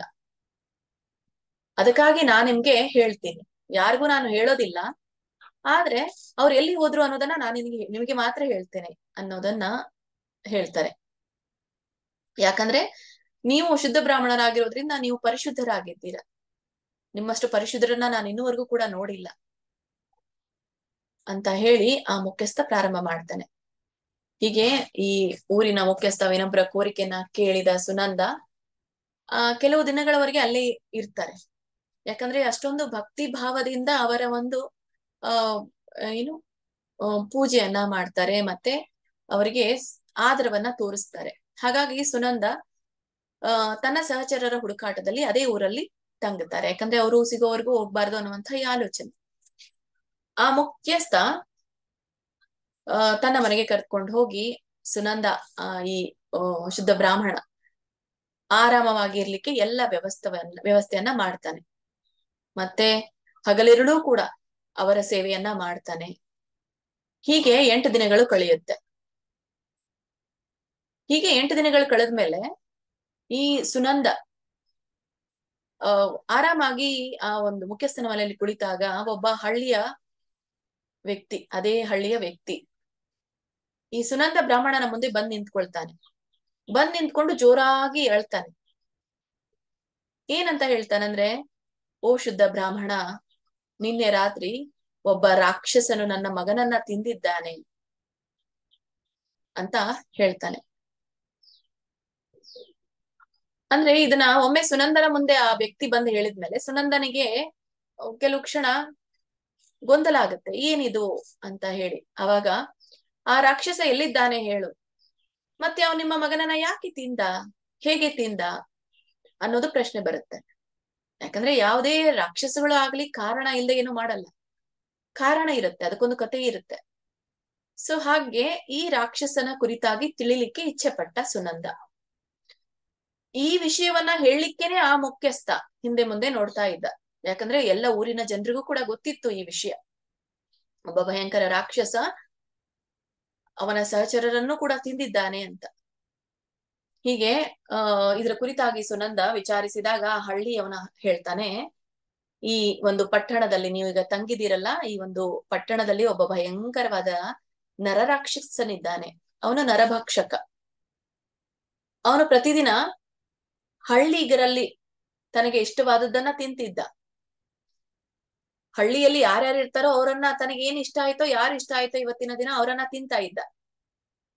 ಹಾಗಾಗಿ ಎಲ್ಲರೂ ಹಳ್ಳಿಯವರು ಕೂಡ್ಕೊಂಡು ಒಂದು ದಿನ ರಾಕ್ಷಸನ ಬಳಿಗೆ ಹೋಗಿ ವಿನಂತಿ ಮಾಡ್ತಾರೆ. ಏನ್ ಹೇಳ್ತಾರೆ ಅಂದ್ರೆ, ನೀನು ಹೀಗೆ ದಿನ ಒಂದು ಮನುಷ್ಯರನ್ನ ಕೊಲ್ತಾ ಇದ್ರೆ ಹೇಗೆ, ಅದರಲ್ಲಿ ನಮ್ಮ ಎಲ್ಲರಿಗೂ ಕೂಡ ತೊಂದ್ರೆ ನೀನು ಮಾಡ್ತಾ ಇದ್ದೀಯ. ಇದಕ್ಕೆ ಪ್ರತಿಯಾಗಿ ನಾವು ನಿನಗೆ ದೈನಂದಿನ ಆಹಾರವನ್ನ ಕೊಡ್ತೀವಿ, ಮತ್ತೆ ಅದಕ್ಕೆ ಒಂದು ನಾನು ಧರ್ಮಶಾಲೆಯನ್ನು ಕೂಡ ನಿರ್ಮಾಣವನ್ನ ಮಾಡ್ತೀವಿ. ಅದರಲ್ಲಿ ನಿನಗೆ ನಾವು ಏನ್ ಕೊಡ್ತೀವಿ, ಆಹಾರವನ್ನ ಕೊಡ್ತೀವಿ. ಹಾಗಾಗಿ ನೀನು ಈ ಹಳ್ಳಿಯವರನ್ನ ತಿನ್ಬಾರ್ದು ಅಂತ ವಿನಂತಿ ಮಾಡ್ಕೊಳ್ತಾರೆ. ಆಯ್ತು ಅಂತ ಹೇಳಿ ಒಪ್ಕೊಳ್ತಾನೆ ಆ ರಾಕ್ಷಸ. ಆದ್ರೆ ನೀವು ನನಗೆ ಯಾವ ಆಹಾರ ಕೊಡ್ತೀರೋ, ಮತ್ತೆ ಯಾವ ಧರ್ಮಶಾಲೆಯನ್ನ ನೀವು ನಿರ್ಮಾಣ ಮಾಡ್ತಾ ಇರ್ತೀರೋ, ಅಲ್ಲಿ ನನಗೆ ನರಭಕ್ಷಕರೇ ಬೇಕು ಅಂತ. ಅದಕ್ಕೆ ಆ ಹಳ್ಳಿಯವರು ಹೇಳ್ತಾರೆ, ಆಯ್ತು, ನೀ ಈ ಹಳ್ಳಿಯಲ್ಲಿರುವ ಜನರನ್ನ ಬಿಟ್ಟು ಬೇರೆ ಯಾರೇ ಪ್ರಯಾಣಿಕರು ಇಲ್ಲಿ ಬಂದ್ರೆ ಅಥವಾ ಧರ್ಮಶಾಲೆಯಲ್ಲಿ ತಂಗಿದರೆ ನೀನು ಅವರನ್ನ ತಿನ್ಬಹುದು ಅನ್ನೋದನ್ನ ಒಂದು ಕಂಡೀಷನ್ ಮೇರೆಗೆ ಒಪ್ಕೊಳ್ತಾರೆ. ಏನು ಮಾಡ್ಲಿಕ್ಕಿರ್ಲಿಲ್ಲ. ಇಲ್ಲಂತಂದ್ರೆ ಆ ಹಳ್ಳಿಯವರನ್ನೆಲ್ಲ ಅವನು ಸಾಯಿಸ್ಬಿಡ್ತಿದ್ದ ಆ ನರಭಕ್ಷಕ. ಹಾಗೆ ಇಲ್ಲಿ ಯಾವುದೇ ಪ್ರಯಾಣಿಕ ಈ ಧರ್ಮಶಾಲೆಯಲ್ಲಿ ಬಂದ್ರೆ ಆ ಮಲಗಿರುವ ರಾಕ್ಷಸರನ್ನ ಮಲಗಿರುವಂತಹ ಜನರನ್ನ ಈ ರಾಕ್ಷಸ ತಿಂತಾ ಇದ್ದ. ಅದಕ್ಕೋಸ್ಕರ ನಾವು ಪ್ರಯಾಣಿಕರು ಅವನನ್ನ ತಿಂತಿದ್ದ. ಅದಕ್ಕೋಸ್ಕರ ನಾವು ಸುಮ್ನೆ ಇರ್ತಿದ್ವಿ, ಏನು ಹೇಳ್ತಿರ್ಲಿಲ್ಲ. ಪ್ರಯಾಣಿಕರು ಯಾರೇ ಬಂದ್ರು ಕೂಡ ನಾವು ಅವ್ರಿಗೆ ಬರಬೇಡಿ ಅಂತಾನೆ ಹೇಳ್ತಿರ್ಲಿಲ್ಲ. ಯಾಕಂದ್ರೆ ಬಂದ್ರೆ ನಾವು ಉಳ್ಕೊಳ್ತೇವೆ. ಅದಕ್ಕೋಸ್ಕರ ಈ ರೀತಿಯಾಗಿ ನಾವು ಆ ರಾಕ್ಷಸನಿಂದ ನಮ್ಮನ್ನ ರಕ್ಷಿಸ್ಕೊಳ್ಳಲು ಸಾಧ್ಯವಾಯಿತು. ಮತ್ತೆ ಅದಕ್ಕೆ ಒಪ್ಪಿಗೆಯನ್ನು ಕೂಡ ಕೊಟ್ಟ ಆ ರಾಕ್ಷಸ. ಮತ್ತೆ ನೀವೆಲ್ರೂ ಕೂಡ ನೀವು ಯಾರು, ಈ ಶುದ್ಧ ಬ್ರಾಹ್ಮಣ ಸುನಂದ ಮತ್ತೆ ನಿನ್ನ ಜೊತೆಗಿರುವಂತಹ ಸಹಚರರು ಈ ಒಂದು ಧರ್ಮಶಾಲೆಯಲ್ಲಿ ಇದ್ರಿ. ಆದ್ರೆ ಆ ರಾಕ್ಷಸ ಎಲ್ಲರೊಂದಿಗೆ ಎಲ್ಲರನ್ನ ತಿಂದ. ಆದ್ರೆ ನಿಮ್ಮನ್ ಯಾಕೆ ತಿನ್ಲಿಲ್ಲ? ಯಾಕಂದ್ರೆ ಆ ಧರ್ಮಶಾಲೆಯಲ್ಲಿ ಸುನಂದ ಕೂಡ ಇದ್ದ. ಅವನನ್ನ ಯಾಕೆ ತಿನ್ಲಿಲ್ಲ? ಆ ಕಾರಣವನ್ನ ನಾನ್ ನಿಮ್ಗೆ ಹೇಳ್ತೀನಿ ಅಂತ ಹೇಳ್ತಾನೆ. ಯಾರು? ಈ ಒಬ್ಬ ಹಳ್ಳಿಗ. ಅದನ್ನ ಯಾಕೆ ಹೇಳಲಿಕ್ಕೆ ಬಂದ ಅಂತಂದ್ರೆ, ಅವನ ಮಗನು ಕೂಡ ಈ ಒಂದು ರಾಕ್ಷಸನ ಬಲಿಯಾಗಿದ್ದ. ಆ ಮಗನನ್ನ ಬಿಡಿಸೋಕೋಸ್ಕರ ಈ ನಿಜವನ್ನ ಈ ಸುನಂದನಿಗೆ ಹೇಳ್ತಾ ಇದ್ದಾನೆ ಈ ಹಳ್ಳಿಗ. ಏನ್ ಹೇಳ್ತಾನೆ ಈ ಹಳ್ಳಿಗ ಅಂದ್ರೆ, ನಿನ್ನೆ ರಾತ್ರಿ ನೀವು ಎಲ್ಲಿ ಧರ್ಮಶಾಲೆಯಲ್ಲಿ ತಂಗಿದ್ರೋ ಅಲ್ಲಿ ನಿನ್ನೆ ರಾತ್ರಿ ನನ್ನ ಮಗನ ಸ್ನೇಹಿತ ಬಂದಿದ್ದ. ಹಳ್ಳಿಗ ಹೇಳ್ತಾ ಇದ್ದಾನೆ, ನನ್ನ ಮಗನ ಸ್ನೇಹಿತ ಕೂಡ ಬಂದಿದ್ದ. ಆ ಸ್ನೇಹಿತ ನನ್ನ ಮಗನಿಗೆ ತುಂಬಾ ಆತ್ಮೀಯ. ಹೀಗೆ ನನ್ನ ಮಗನಿಗೆ ತುಂಬಾ ಆತ್ಮೀಯ ಸ್ನೇಹಿತ ಎಂದು ನನಗೆ ತಿಳಿದಿರ್ಲಿಲ್ಲ. ಮತ್ತೆ ಹೀಗೆ ಆ ಧರ್ಮಶಾಲೆಯಲ್ಲಿ ನಾನು ಅವನಿಗೆ ಉಳ್ಕೊಂಡಿಕ್ಕೆ ಹೇಳಿದೆ. ನಂತರ ನನ್ನ ಮಗನಿಗೆ ಈ ವಿಷಯ ತಿಳಿದಾಗ ಅವನು ಯಾರಿಗೆ ಅಂದ್ರೆ ಈ ಹಳ್ಳಿಗನ ಮಗನಿಗೆ ವಿಷಯ ತಿಳಿದಾಗ ಆ ಒಂದು ಧರ್ಮಶಾಲೆಯಿಂದ ಮರಳಿ ಹೋಗ್ಲಿಕ್ಕೆ ನೋಡ್ತಾನೆ. ಆದ್ರೆ ಅಲ್ಲಿಗೆ ಹೋದಾಗ, ಅಂದ್ರೆ ಹಿಂದೆ ಬರ್ಲಿಕ್ಕೆ ನೋಡಿದಾಗ ಹಳ್ಳಿಗನ ಮಗ ಮತ್ತೆ ಆ ಸ್ನೇಹಿತ ಹಿಂದೆ ಬರ್ಲಿಕ್ಕೆ ನೋಡಿದಾಗ ಆ ರಾಕ್ಷಸ ಅವರನ್ನ ನೋಡ್ಬಿಟ್ಟು ತಿಂದು ಬಿಡ್ತಾನೆ. ಹಾಗಾಗಿ ನಾವು ಏನ್ ಕಂಡೀಷನ್ ಹಾಕಿದ್ವೋ ಆ ಕಂಡೀಷನ್ನು ಈಗ ಏನಾಗಿದೆ, ಅವನು ಬ್ರೇಕ್ ಮಾಡಿದ್ದಾನೆ, ಅಂದ್ರೆ ಮುರಿದ್ ಬಿಟ್ಟಿದ್ದಾನೆ ಆ ಕಂಡೀಷನ್. ಯಾರು? ರಾಕ್ಷಸ. ಅದನ್ನ ಕೇಳಲಿಕ್ಕೆ ಆ ಹಳ್ಳಿಗೆ ಹೋಗ್ತಾನೆ, ರಾಕ್ಷಸನ ಬಳಿಗೆ ಹೋಗ್ತಾನೆ. ನೀನು ನಿನ್ನೆ ಎಲ್ಲ ಪ್ರಯಾಣಿಕರೊಂದಿಗೆ ನನ್ನ ಮಗನೂ ಕೂಡ ತಿಂದಿದ್ಯಾ, ನನ್ನ ಮಗನೂ ಕೂಡ ಇದೇ ಹಳ್ಳಿಯವ, ನೀನ್ ಯಾಕೆ ಆ ಮಗನನ್ನ ತಿಂದಿ, ನನಗೆ ನನ್ನ ಮಗನನ್ನ ಕೊಟ್ಟು ಬಿಡು ಮತ್ತೆ ಯಾವ್ದಾದ್ರು ಮಾರ್ಗವಿದ್ರೆ ನನಗೆ ತಿಳಿಸು, ನನ್ನ ಮಗನನ್ನ ನನಗೆ ಮರಳಿ ಕೊಡು ಅಂತ ಹೇಳಿ ವಿನಂತಿ ಮಾಡ್ಕೊಳ್ತಾನೆ ಆ ರಾಕ್ಷಸನಿಗೆ. ಆಮೇಲೆ ಆ ರಾಕ್ಷಸ ಹೇಳ್ತಾನೆ, ನಿನ್ನ ಮಗ ಧರ್ಮಶಾಲೆಯನ್ನ ಪ್ರವೇಶಿಸಿದ, ಆದ್ರೆ ಅವನು ನಿನ್ನ ಮಗ ಅಂತ ನನಗೆ ತಿಳಿದಿರ್ಲಿಲ್ಲ. ಯಾಕಂದ್ರೆ ಪ್ರಯಾಣಿಕರ ಸಲುವಾಗಿನೇ ಧರ್ಮಶಾಲೆ ಇರುವಂತದ್ದು, ಮತ್ತೆ ಆ ಪ್ರಯಾಣಿಕರಲ್ಲಿ ಅವನು ಒಬ್ಬ ಅಂತ ನಾನು ತಿಳ್ಕೊಂಡೆ. ಹೀಗಾಗಿ ಅವನನ್ನ ನಾನು ಎಲ್ಲರೊಂದಿಗೂ ಕೂಡ ಊಟವನ್ನ ಮಾಡ್ಬಿಟ್ಟೆ ಅಂತ ಹೇಳ್ತಾನೆ. ಅಂದ್ರೆ ಈ ತರ ಒಂದು ಘಟನೆ ನಡೆಯುತ್ತೆ. ಮತ್ತೆ ಒಂದು ಉಪಾಯವನ್ನು ಕೂಡ ಹೇಳ್ತಾನೆ, ನಿನ್ನ ಮಗನನ್ನ ನೀನು ಪಡೆಯುವುದು ಹೇಗೆ ಅಂತ ಆ ರಾಕ್ಷಸ. ಅದು ಉಪಾಯ ಏನು ಅಂದ್ರೆ, ಶ್ರೀಮದ್ ಭಗವದ್ಗೀತೆಯ 11ನೇ ಅಧ್ಯಾಯವನ್ನ ಪ್ರತಿದಿನ ಯಾವ ವ್ಯಕ್ತಿ ಪಠಣೆಯನ್ನ ಮಾಡ್ತಾನೋ ಅಂಥ ವ್ಯಕ್ತಿಯ ಕರುಣೆಯಿಂದ ನಾನು ಈ ರಾಕ್ಷಸ ದೇಹದಿಂದ ಮುಕ್ತನಾಗ್ತೇನೆ, ಮತ್ತೆ ನಿನ್ನ ಮಗನನ್ನ ನೀನು ಮರಳಿ ಪಡೆಯಬಹುದು ಅಂತ ಆ ಹಳ್ಳಿಗನಿಗೆ ಹೇಳ್ತಾನೆ. ಹಾಗೆ ಈ ರಾಕ್ಷಸ ಹೇಳಿರೋದನ್ನ ಈ ಹಳ್ಳಿಗ ಕೇಳ್ಕೊಂಡ್ಬಿಟ್ಟು ಈ ಹಳ್ಳಿಗ ಈ ಈ ಧರ್ಮಶಾಲೆಯಲ್ಲಿ ಇರುವಂತಹ ಈ ಯಾರು ಈ ಮುಖ್ಯಸ್ಥನ ಮನೆಯಲ್ಲಿ ಇರುವಂತಹ ಈ ಸುನಂದನವರೆಗೆ ಬರ್ತಾನೆ. ಯಾಕಂದ್ರೆ ಆ ಧರ್ಮಶಾಲೆಯಲ್ಲಿ ಇರುವವರು ಎಲ್ಲರನ್ನ ತಿಂದ್ರು ಕೂಡ ಅವನೊಬ್ಬನನ್ನ ನಾನು ತಿನ್ಲಿಕ್ಕೆ ಆಗಿಲ್ಲ. ಹಾಗಾಗಿ ಅವನಲ್ಲಿ ದೈವಿ ಕಳೆ ಇದೆ. ಸೊ ಅವನಿಂದ ಮಾತ್ರ ಇದು ಸಾಧ್ಯ. ಅವನಿಗೆ ಹೋಗಿ ನೀನು ವಿನಂತಿ ಮಾಡ್ಕೋ ಅಂತ ಹಳ್ಳಿಗನಿಗೆ ಹೇಳ್ ಕಳ್ಸಿರುತ್ತೆ ಆ ರಾಕ್ಷಸ. ಹಾಗಾದ್ರೆ ಈ ಒಬ್ಬ ರಾಕ್ಷಸ ಬಿಡುಗಡೆಗೆ ಕಾರಣ ಈ ಒಬ್ಬ ಶುದ್ಧ ಬ್ರಾಹ್ಮಣನಾಗ್ತಾನೆ. ಆದ್ರೂ ಕೂಡ ಈ ಬ್ರಾಹ್ಮಣನಿಗೆ ಒಂದು ಪ್ರಶ್ನೆ, ಯಾಕೆ ಈ ರಾಕ್ಷಸ ದೇಹವನ್ನ ಈ ಒಂದು ನರಭಕ್ಷಕ ಪಡೀತು? ಯಾಕೆ ನಿನಗೆ ಈ ರಾಕ್ಷಸ ದೇಹ ಬಂತು, ನರದೇಹ ಬಂತು, ನರರೂಪಿ ದೇಹ ಬಂತು ಅಂತ ಕೇಳಿದಾಗ, ಯಾವ ಪಾಪವನ್ನ ನೀನ್ ಮಾಡಿದೀಯಾ ಅಂತ ಕೇಳಿದಾಗ ಆ ಹಳ್ಳಿಗನು ಕೂಡ ಹೇಳ್ತಾನೆ. ಯಾಕಂದ್ರೆ ರಾಕ್ಷಸ ಆ ಹಳ್ಳಿಗನಿಗೆ ಹೇಳಿರುತ್ತೆ ಏನಂತ, ಆ ರಾಕ್ಷಸ ದೇಹವನ್ನ ಪಡಿಲಿಕ್ಕೆ ಅದಕ್ಕೆ ಶಾಪನೇ ಕಾರಣ. ಯಾರ ಶಾಪ ಸಿಕ್ಕಿತು ಆ ರಾಕ್ಷಸನಿಗೆ ಅಂದ್ರೆ, ಹಿಂದೆ ಒಂದು ಊರಿನಲ್ಲಿ ರೈತ ಇರ್ತಿದ್ದ. ಈ ರಾಕ್ಷಸ ರೈತನಾಗಿದ್ದ. ಒಂದಿನ ಅವನು ಹೊಲವನ್ನ ಕಾಯ್ತಾ ಇದ್ದಾಗ ಅಲ್ಲಿ ದೂರದಲ್ಲಿ ಒಂದು ರಣಹದ್ದು ರಸ್ತೆಯಲ್ಲಿ ಬಳಿ ಇರುವಂತಹ ಒಂದು ಯೋಗಿಯನ್ನ, ಹಾದು ಹೋಗುತ್ತಿದ್ದ ಯೋಗಿಯನ್ನ ಆಕ್ರಮಣ ಮಾಡ್ತಾ ಇತ್ತು ರಣಹದ್ದು. ದೊಡ್ಡದಾಗಿತ್ತು ಆ ರಣಹದ್ದು. ಆಕ್ರಮಣ ಮಾಡ್ತಾ ಇರೋದನ್ನ ಅವನು ಕಂಡನು ಕೂಡ ನಿಸ್ಸಹಾಯನಾಗಿ ಕೂತು ಬಿಟ್ಟ. ಅವನೇನು ಮಾಡ್ಲಿಲ್ಲ. ಹೀಗೆ ಅಲ್ಲಿ ಇನ್ನೊಬ್ಬ ಯೋಗಿಯನ್ನ ನೋಡಿ, ಅಂದ್ರೆ ಒಬ್ಬ ಏನು ಹಾದು ಅಂದ್ರೆ ದಾರಿಯಲ್ಲಿ ಹೋಗುವಂತಹ ವ್ಯಕ್ತಿಯನ್ನ ಅದು ಕಿತ್ತು ತಿಂತಾ ಇತ್ತು ರಣಹದ್ದು. ಆ ರೈತ ಏನ್ ಮಾಡ್ತಾ ಇದ್ದ, ಅದನ್ನ ನೋಡಿನೂ ಕೂಡ ಸುಮ್ನೆ ಇದ್ದ. ಅಲ್ಲೇ ದೂರದಲ್ಲಿ ಒಬ್ಬ ಯೋಗಿ ಇದ್ದ. ಆ ಯೋಗಿ ಈ ರಣಹದ್ದು ಆ ವ್ಯಕ್ತಿಯನ್ನ ತಿಂತಾ ಇರೋದನ್ನ ನೋಡಿ ಇನ್ನೇನು ಆ ಒಂದು ಮನುಷ್ಯನನ್ನ ಕಾಪಾಡ್ಬೇಕು ಅಂತ ಬಳಿಗೆ ಬರುವಷ್ಟರಲ್ಲಿ ಆ ಮನುಷ್ಯನನ್ನ ಕಿತ್ತು ತಿಂದು ಅದರ ಉಳಿದದ್ದ ಎಲ್ಲ ದೇಹವನ್ನ ತಗೊಂಡು ಹಾರ್ ಹೋಗ್ಬಿಡ್ತು. ಆಮೇಲೆ ಆ ಯೋಗಿಗೆ ಕಾಣಿಸುತ್ತೆ ಅಲ್ಲೇ ರೈತ ಇದ್ದ. ಆ ರೈತನ ಮೇಲೆ ತುಂಬಾ ಕೋಪ ಬರುತ್ತೆ ಆ ಯೋಗಿಗಳಿಗೆ. ಏನ್ ಹೇಳ್ತಾರೆ, ನೀನು ಈ ತಿಂತಾ ಇರುವಂತಹ ಮನುಷ್ಯನನ್ನ ರಣಹದ್ದು ತಿಂತಾ ಇದ್ರು ಕೂಡ ನೀನು ಏನೂ ಮಾಡ್ಲಿಲ್ಲ. ಅಟ್ಲೀಸ್ಟ್ ಅದಕ್ಕೆ ನೀನು ಏನಾದ್ರೂ ಕೋಲನ್ನೋ ತಗೊಂಡು ಅಲ್ಲಿ ಓಡಿ ಬಂದಿದ್ರು ಕೂಡ ಅದು ಭಯವನ್ನ ಪಟ್ಕೊಳ್ತಿತ್ತು. ಆದ್ರೆ ನೀನು ಹಾಗೆ ಮಾಡ್ಲಿಲ್ಲ.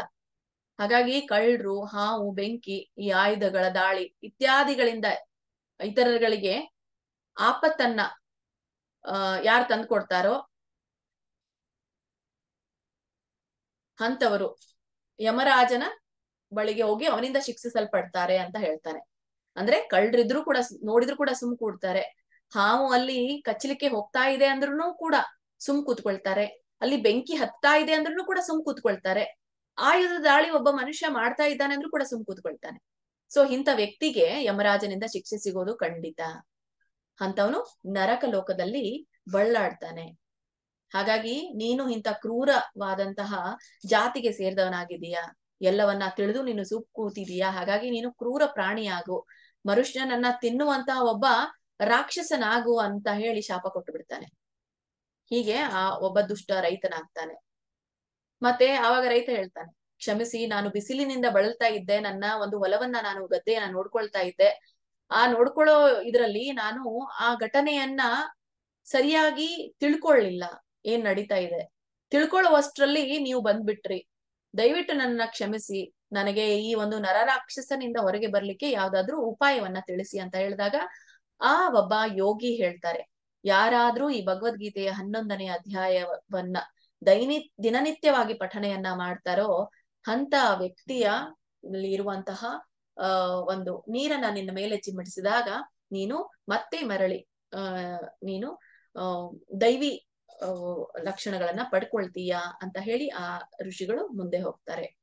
ಹೀಗೆ ಆ ಒಬ್ಬ ಹಳ್ಳಿಗ ಎಲ್ಲವನ್ನ ವಿಶ್ಲೇಷಿಸಿ ಆ ಒಬ್ಬ ಶುದ್ಧ ಬ್ರಾಹ್ಮಣ, ಈಗಾಗ್ಲೇ ಹೇಳಿರೋ ಹಾಗೆ ಭಗವದ್ಗೀತೆಯ 11 ಅಂದ್ರೆ ಸುನಂದ ಬ್ರಾಹ್ಮಣ 11ನೇ ಅಧ್ಯಾಯವನ್ನ ದಿನನಿತ್ಯ ಪಠಣೆಯನ್ನ ಮಾಡ್ತಾ ಇರ್ತಾನೆ. ಹಾಗಾಗಿ ಅವನಿಗೆ ತಿನ್ಲಿಕ್ಕಾಗಲ್ಲ, ನರಬ್ರಾಹ್ಮಣನಿಗೆ, ಯಾರು ಈ ನರ ರಾಕ್ಷಸನಿಗೆ.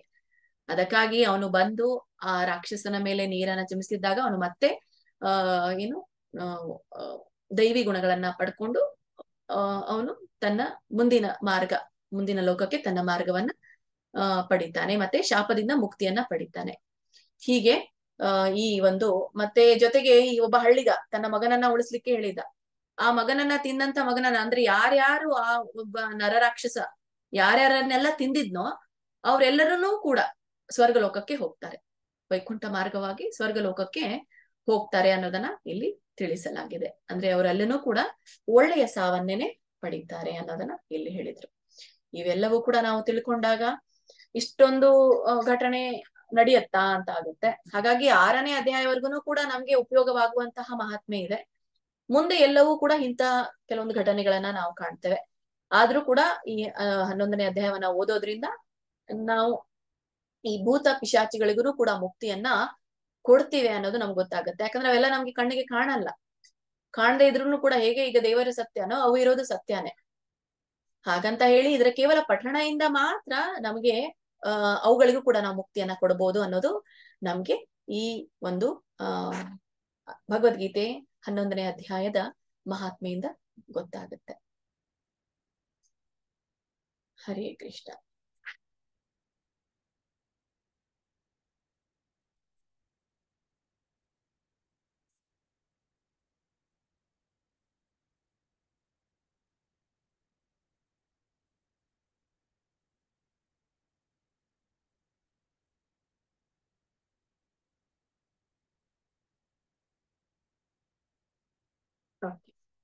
ಸೊ ಈ 11ನೇ ಅಧ್ಯಾಯದ ಮೊದಲನೇ ಶ್ಲೋಕವನ್ನ ನಾಳೆಯಿಂದ ನಾವು ಪ್ರಾರಂಭ ಮಾಡೋಣ.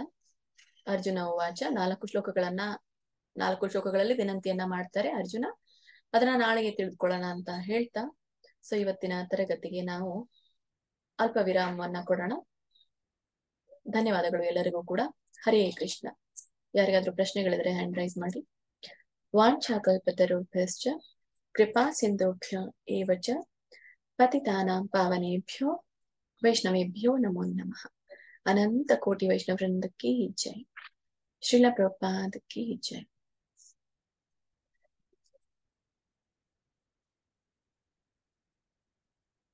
ನೀವೆಲ್ಲ ಓದ್ಲಿಕ್ಕೆ ಹ್ಯಾಂಡ್ ರೈಸ್ ಮಾಡಿದೀರಾ ಅಂತ ಅನ್ಕೊಳ್ತೇನೆ. ಹ್ಯಾಂಡ್ ಡೌನ್ ಮಾಡ್ತೇನೆ. ಪ್ರಶ್ನೆ ಇದ್ದವ್ರು ಮಾತ್ರ ಹ್ಯಾಂಡ್ ರೈಸ್ ಮಾಡಿ.